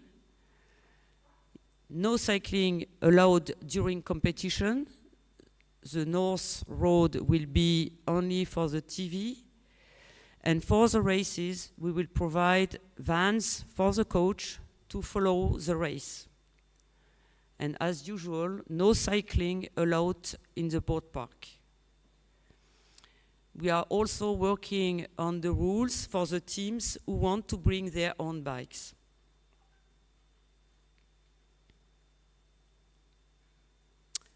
Rate card. As usual, you have the general rate card, but for rowing, we will have a non-standard rate card for the team tent, for the ice bars, only the space for the ice bars, only to provide electricity and water. As I told you, I told to the team manager, sorry, the number of tents is not defined at the moment.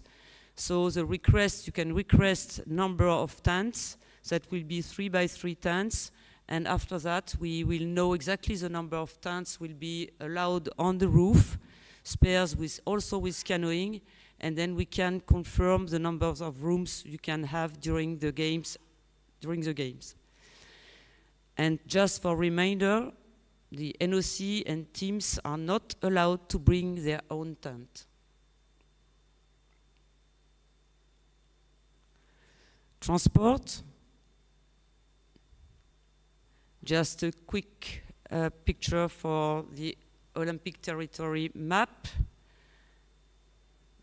and also for the accredited people and for the athletes. Rowing transport plan for the teams who will be at the Olympic Village. So there will be a dedicated transport line for rowing and canoeing teams accommodated at the village. The schedule will be based on the daily training and racing schedules. We are working on the detailed schedules that will be confirmed, and also the booking system. The travel time is between 45 and 60 minutes, and the drop-off will be 100 walk from the boat park.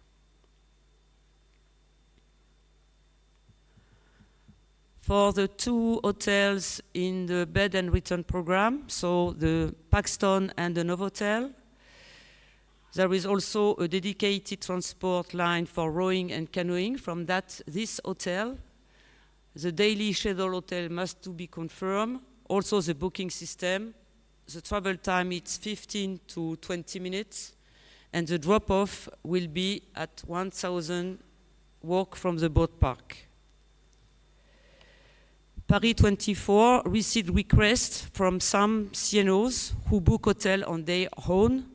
Please keep in touch with your NOCs to keep the answer. We work also on the drop-off for the non-accredited vehicle, and we can confirm later where will be the drop-off for these vehicles. We are also working on the access vehicle access parking pass, usually named VAP, and we also will confirm, I hope as soon as possible, these 2 aspects.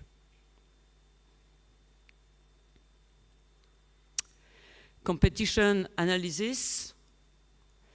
There are no more USB sticks, but we will use a platform, and we will give you a link or a QR code at the sport info, and then with that link you can download all the races of the day. What we have to confirm, that will be the number of downloads authorized by NOC and NPC. That will be confirmed very soon.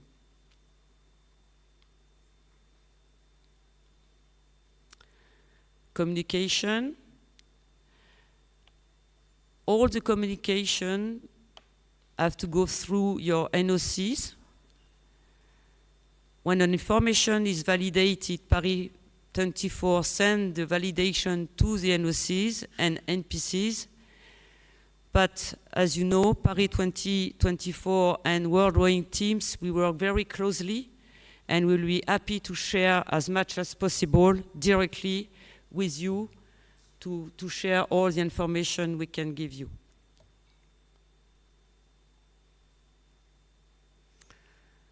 Thanks for your attention.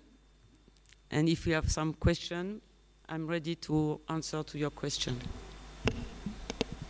Thank you very much, Pascal. And obviously, if you have question through your National Olympic Committee or through your technical delegates, you will be able to reach Paris 2024.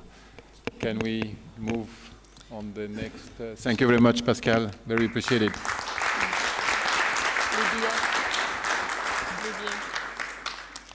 Just before we move to the next event, we have some news on the Paralympic tickets, so the previous FISA family tickets.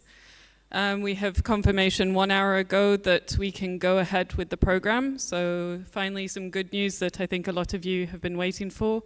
We will be sending further information in the following weeks. There's a couple of details that we do need to still finalize with the IOC, but to confirm that now we can finally go ahead with this program. Okay, so now moving on to the next event. St. Catherine's would like to welcome Carol from Canada to the stage. Thank you.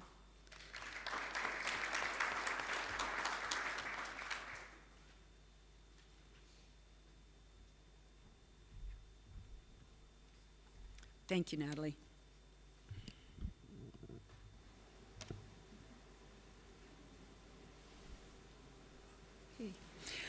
Good afternoon, everybody. Yes, it's afternoon now.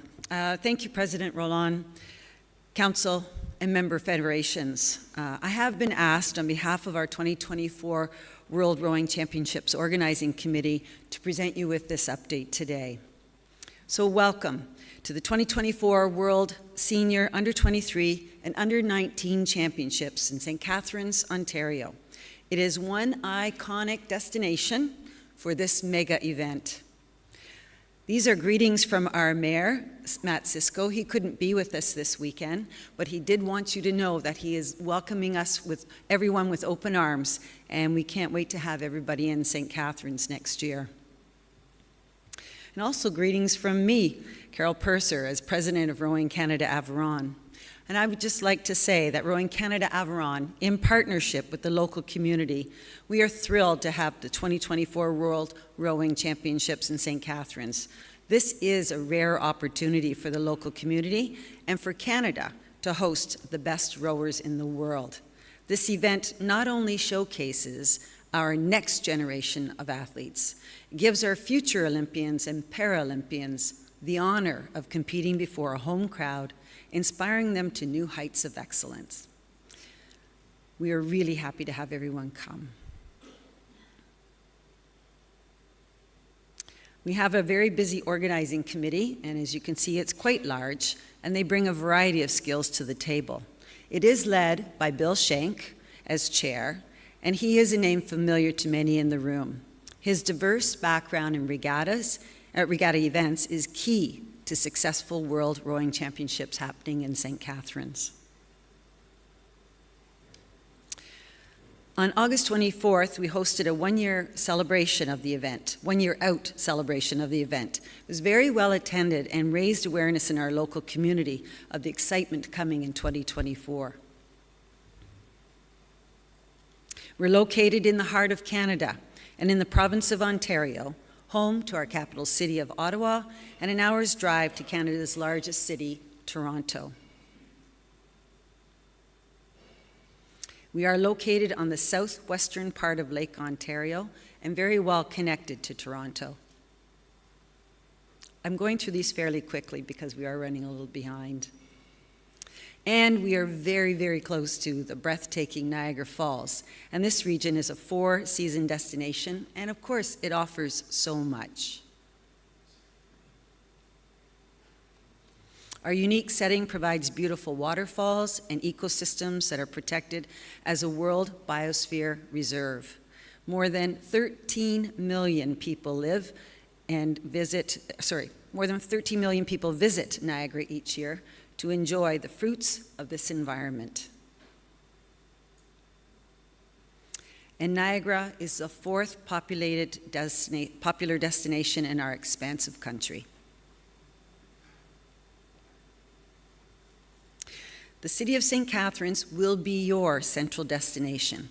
It's a very short drive to more than 100 wineries, craft breweries, and distilleries, as well as 45 golf courses and hundreds of historic sites, attractions, and restaurants. The Royal Canadian Henley Rowing Course is the host for the 2024 World Rowing Championships, and we welcome you. Our logo is inspired by the Lakeside Park Carousel. This historic carousel, an original by Danish carver Charles I.D. Loaf, was built in 1903 and has been in the park in Port Dalhousie since 1921. It includes 68 animals to ride and only costs 5 cents.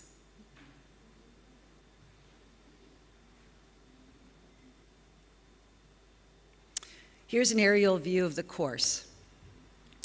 The course is located on the left side of the island as you look at it, and Henley Island itself is in full regatta mode in this photo. A new addition to the island in 2022 is the Neil Campbell Rowing Center. This is an enhancement for athletes as well as a beautiful viewing area for those on the island. As you can see, there's a deep history of hosting major events at the Royal Canadian Henley Course. That history ensures that an experienced and large volunteer base are there to ensure that this regatta is athlete-centered. Our meteorological information is available on our website, stcrowing2024.com. That's your website for all kinds of information, including the meteorological information.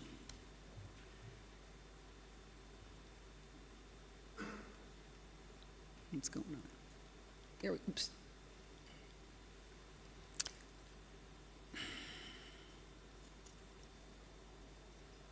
Sorry, I've jumped here.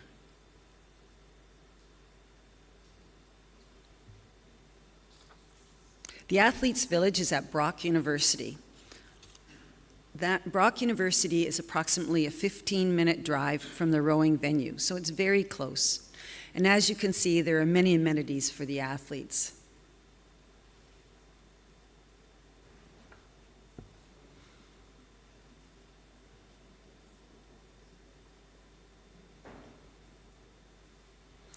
Here are some details regarding the Athletes' Village at Brock with regard to costs and contact. Bookings are open already, and if you have any questions, please contact Heather McFarlane at hmcfarlane@brocku.ca.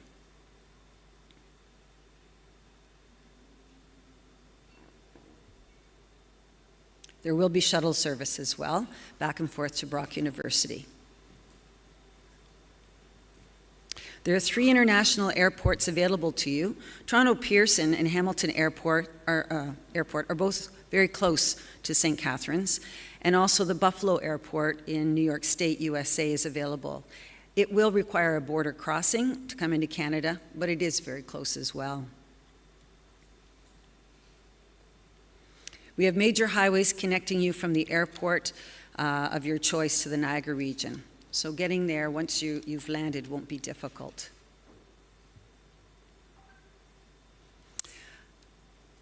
There will be complimentary shuttle buses from Toronto Pearson Airport only. The organizing committee will work closely with team managers to ensure efficiency. And booking is open now and must be made before December 1st, 2023.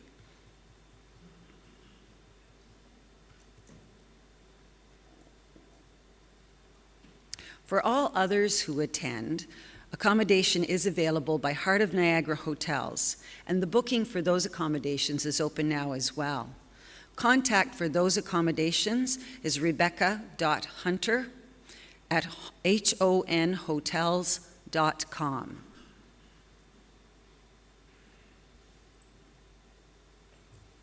Here's some key dates for you for the 2024 World Rowing Championships.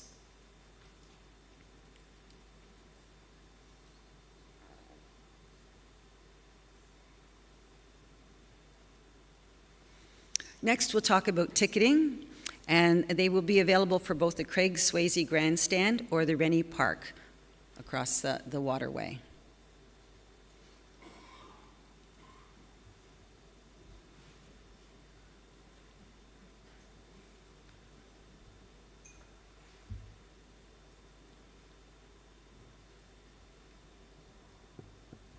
The VIP and Platinum tickets are available for the Grandstand.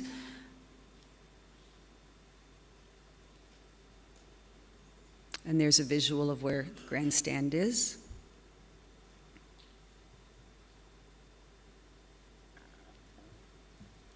And also at Rennie Park, there will be VIP and Gold bleacher tickets available there.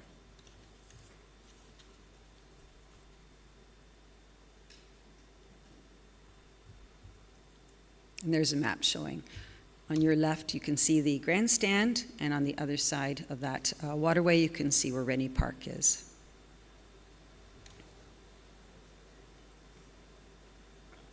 And here are the packages.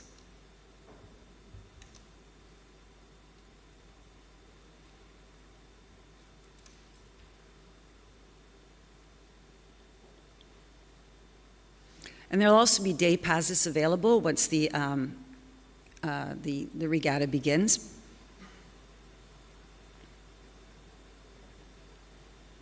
And here are the ticketing timelines. Please note that World Rowing Family and Friends opens on October 15th and the public sale starts December 1st.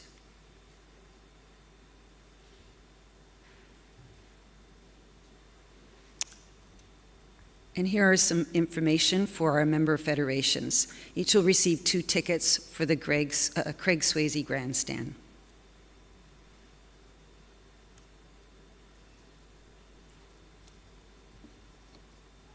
And World Rowing Family and Friends, ticketing will also be available.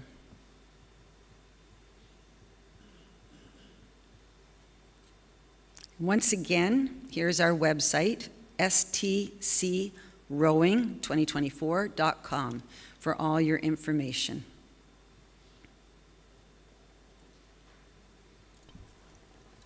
If you have any questions at all, please contact Bill Schenk as chair of the organizing committee, and he will connect you with the right person. His contact information is right there on the screen, so you might want to write that down as well.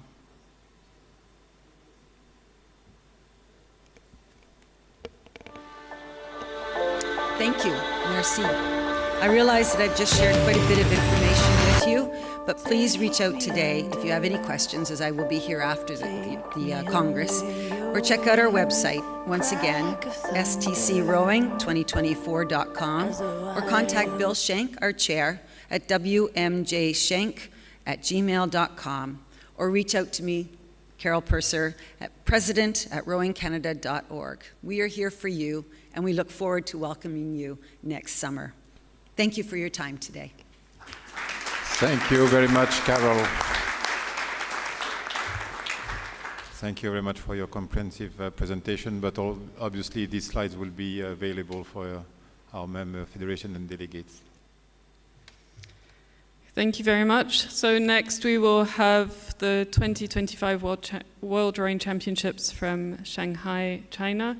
They're not here in the room, but they've sent us a video.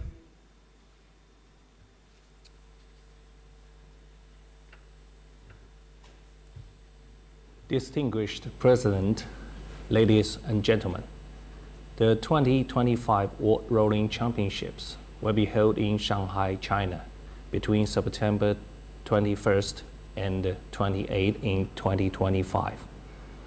On behalf of the organizing committee, it is my great pleasure to give this presentation on Shanghai and the preparations for the championships. I'd like to start with a brief introduction to our city, located in the East China and the west coast of the Pacific. Shanghai is China's largest economic center. It's also among the most popular cities in the world, covering about 6,340 square kilometers, with about 25 million residents. It enjoys convenient transport and prosperous tourism. This city is an excellent combination of nature beauty and urban landscape, where cultures from East and the West coexist in harmony. Shanghai is committed to building itself into a world-renowned sports city and a city of international sports events. At present, Shanghai holds more than 160 sports events at national level or above every year, and almost half are international ones. The major annual international events, such as Formula One Chinese Grand Prix, ATP 1000 Shanghai Masters, and the Shanghai Marathon, have become hallmarks of the city. It has been 6 years since Shanghai was officially awarded the right to host the 2021 World Rowing Championships. It is a pity that it was not held as scheduled. However, our determination to develop rowing sport in Shanghai remains unchanged, and we have made great efforts to this over the years. Here, I would like to share with you our preparations with the support from General Administration of Sport of China and the Shanghai Municipal Government, the organizing committee of the 2025 World Rowing Championships has been established. It is co-chaired by the Vice Sports Minister of China and Vice Mayor of Shanghai, with member units from GASC and at local.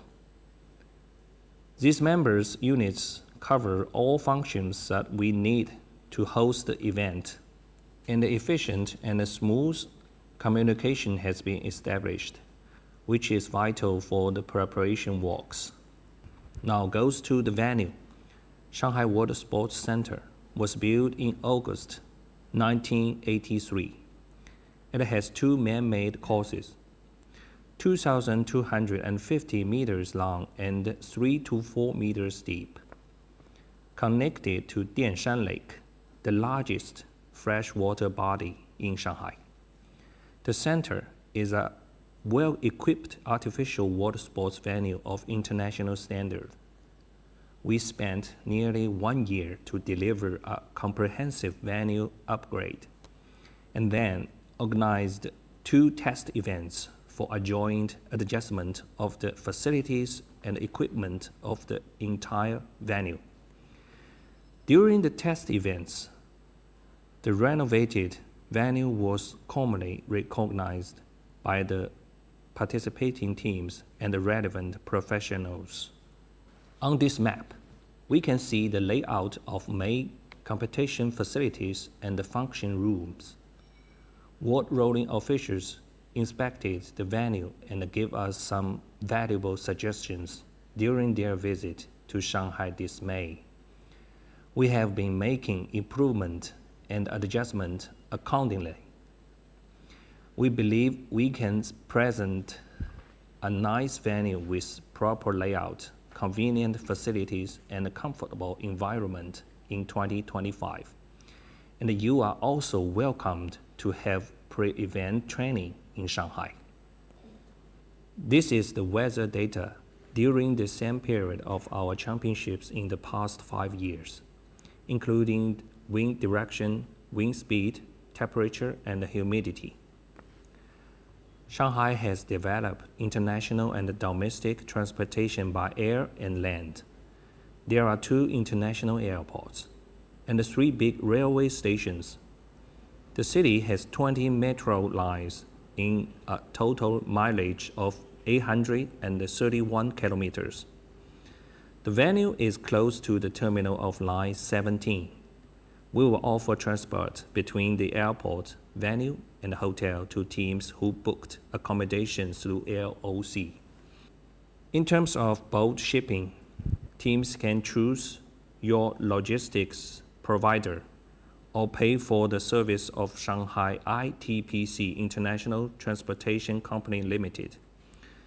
When boats arrive at the port of Shanghai, we will provide free customs clearance and local transport. Here are the hotels and the bed and board packages for the teams, World Rowing and other participants. All the teams need to book via the LOC booking system. The system provides online VR view to facilitate hotel choosing, and some hotel rooms will be renovated for the paddle rollers. Booking is expected to be available from February 2024. 3 meals per day are included in the packages, with diet options for Muslims and vegetarians. About visa, all the teams from other countries should apply for visa from Chinese embassies, consulates, and other agencies authorized by Chinese Ministry of Foreign Affairs. We will provide the teams with invitation letters for visa. The Bulletin 1 is officially released and can be downloaded on the official website of World Rowing. If you have any questions, please feel free to contact the LOC contact person. To conclude, welcome to Shanghai for the 2025 World Championships. Look forward to meeting you in Shanghai in 2025.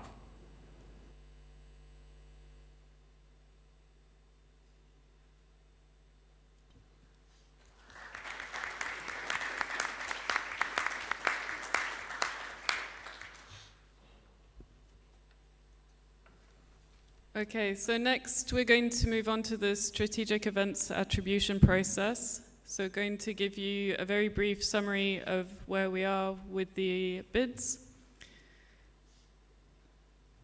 Next slide, please.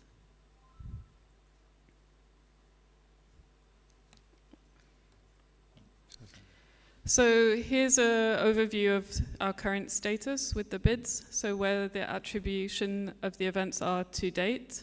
As you'll see, for 2025, 2026, and 2027, we have some gaps.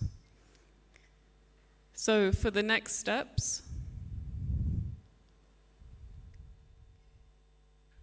for classic rowing, so for the World Championships in 2027, the under-19s, the under-23s in 2027, and the 2026 and 2027 World Rowing Masters Regatta, we will open the bid process in October, so very soon, and we will be attributing at the World Rowing Congress next year. Just one thing to note is that for the World Rowing Masters Regatta, it is a council decision. For the 2025 and 2026 World Rowing Cups, Vincent already touched on it. We will also be opening the bid process very shortly, as we will have a sporting incentive scheme as well that's been discussed with the event review that Eva talked about. And we're looking at the attribution in the first quarter of next year. For coastal rowing, again, be very quick on this one as you've already had the update. We will open the bids very shortly and the attribution of the events will be the second to third quarter next year. And finally on indoor rowing, also opening imminently for the 2025, 2026 and 2027 Indoor Rowing Championships, with the attribution similar to coastal in quarter 2 and quarter 3 of next year. So very brief summary. Please let us know if any of you are interested in any of the bids. We're here and we look forward to receiving your interests. Thank you.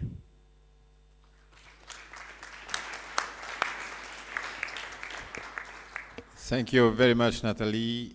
Moving now to the next point. I'm sorry we're running a little bit late, so we try to go a little bit faster. On point 18, place and date of the next Congress, the Council proposes that the 2024 World Rowing Ordinary Congress to be taking place virtually on Saturday, 16th of November. Normally we do have our congresses held at the World Championships, but for 2024 it's an Olympic year. As you know, the Congress would be held between the Olympics and Paralympic Games, which means we expect from you, the delegates, to not really to attend in person in St. Catherine. So we believe that it was not really appropriate to have an in-person Congress. The additional point is that normally on this Olympic year, the agenda of the Congress is quite formal, and there is no election. So we decided to propose you to have the Congress be virtual. So we will of course continue to update you with all the projects and on a regular member federation conferences call, so that you are fully aligned or informed about our projects. Any questions on this proposal? If this is not the case, I consider that the proposal is approved, and coming soon after 2024, this is also a good reason. We will have the Quadrennial Congress early 2025, and we do believe that it's really important that we do have this Quadrennial Congress in person. So coming very, very soon after the 2024 Congress. Point number 19, no attribution today for future FISA rowing events. in accordance to the rule. And just as it was mentioned, the 2027 World Rowing Championship will be attributed next year. No request for reconsideration under item number 20, so I can move now to point number 21. No proposal have been received, so we can now move to the point 22. So we have covered already the updates on our strategic projects. I would like now to move to the point that has been already presented at the previous Congress. It relates to the voting rights and to Article 35 of the statutes. The paper you have in your files is self-explanatory, both for the background and the context, and also on the proposal itself. In short, this was discussed at the 2020 External Congress, and the decision was to postpone, or the Congress postponed the decision actually because of the situation we had at the time related to the COVID and the pandemic, and the Congress gave the authority for such a decision at the Congress in 2021, but similarly because of the season that was impacted, we decided to postpone to 22 and then to 23. So the governance working group has discussed the matter and proposed a solution to the council that has been put in front of the Congress for approval. Any question? I would like to take the opportunity to thank the chair of the governance working group, Anna Marie Phelps, who is with us today and would be ready to answer any question you may have. But as you can see, we are moving from a 2 levels to a 3 levels, and we are really integrating as much as possible what we had in the past, but also to move ahead with a new proposal. Any questions? I think it's an important part of our statutes, the voting rights. So it seems that you have understood, so I suggest we proceed with the voting. Very well. The question is, do you approve the Council's recommendation regarding the voting rights, Article 35? Seymour, can you open the vote, please?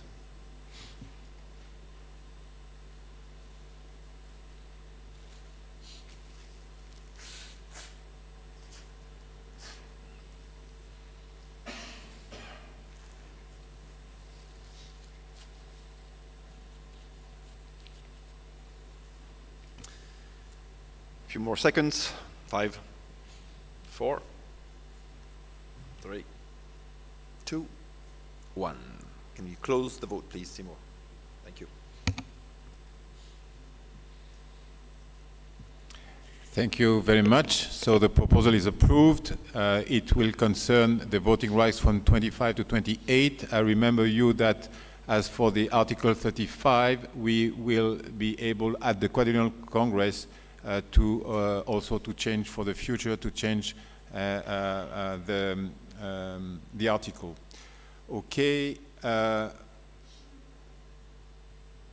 We have also received, and it's in your files, a proposal from the Austrian Rowing Federation. This proposal relates to the date of the Ordinary Congress. You have the proposal, or you have the request on your file. It relates to the fact that we usually have the Congress the next day after the World Championships, which, as it is explained from the Austrian Rowing Federation, creates a difficulty for them to attend, and they would like to have another solution to have the Congress being placed during the World Championship so that the delegates will not have to stay another day.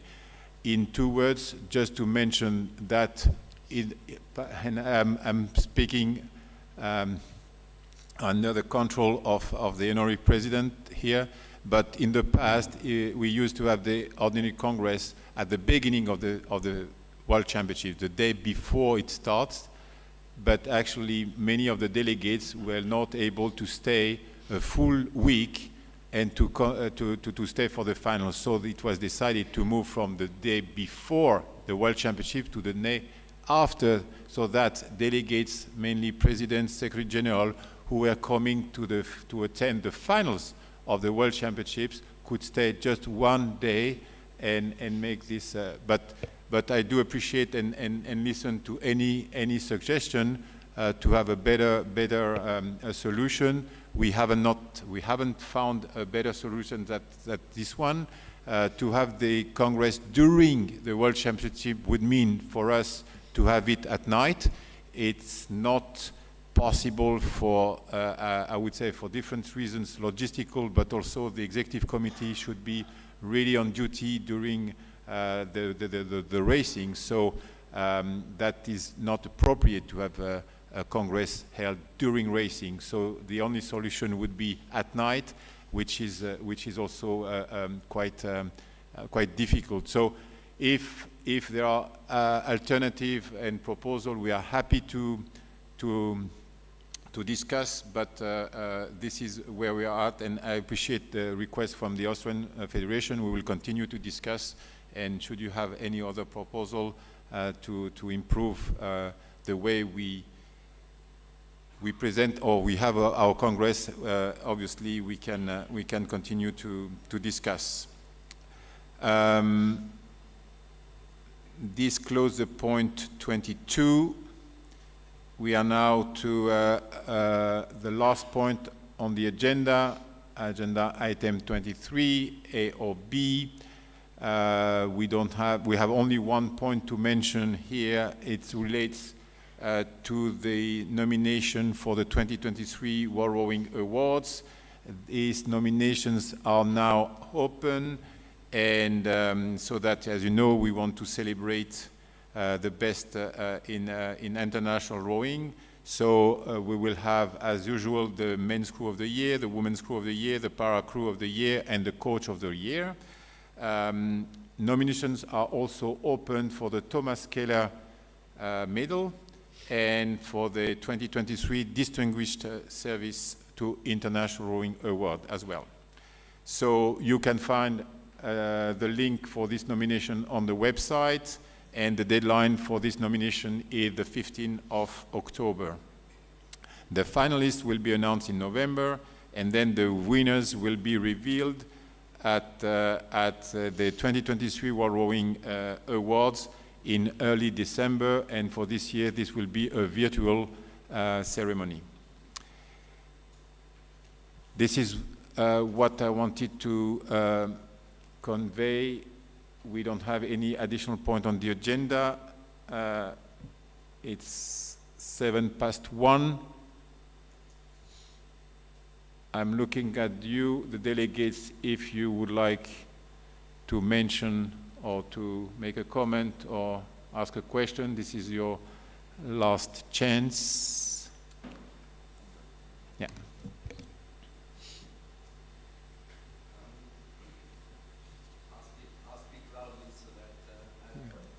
That's even better.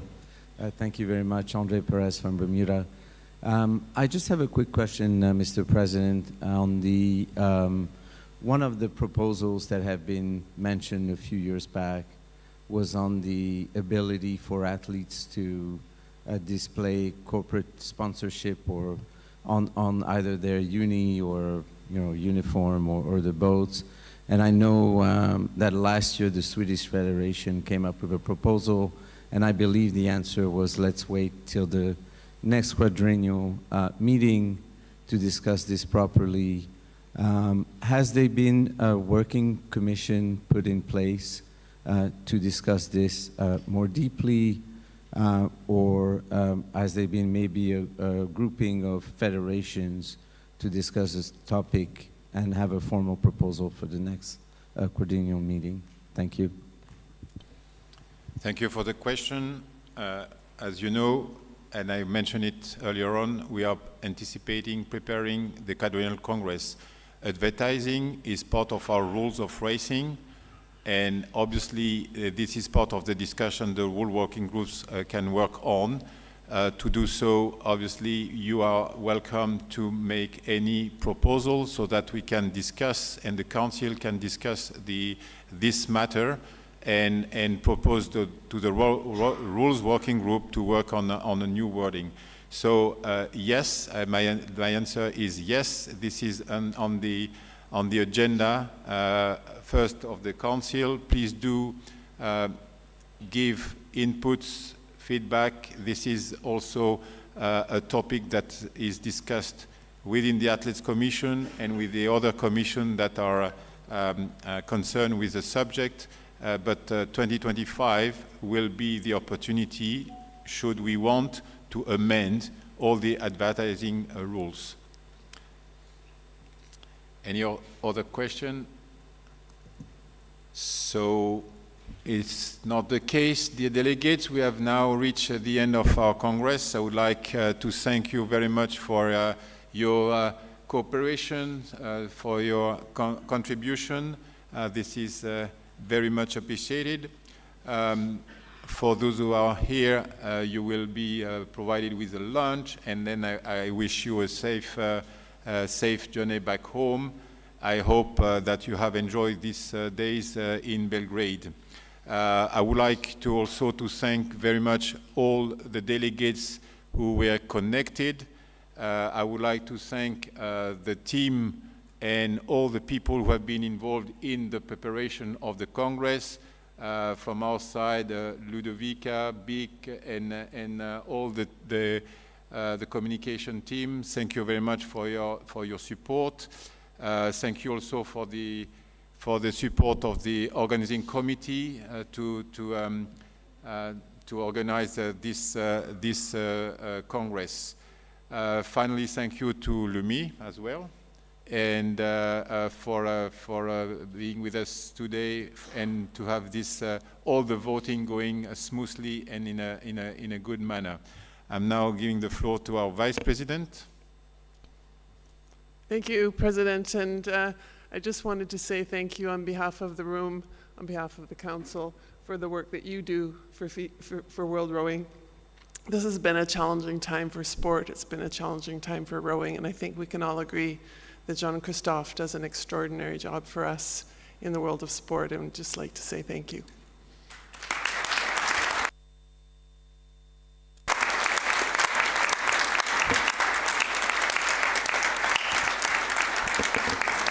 Thank you very much for your kind words. I can tell you how much it is appreciated, but I do it for passion, and I know that you have all the same passion for sport, so it's because of all of you, because of all of the athletes and the rowers of the world that we are all doing what we do. So again, thank you very much, and now I declare the 2023 World Rowing Ordinary Congress, Belgrade, Serbia, closed.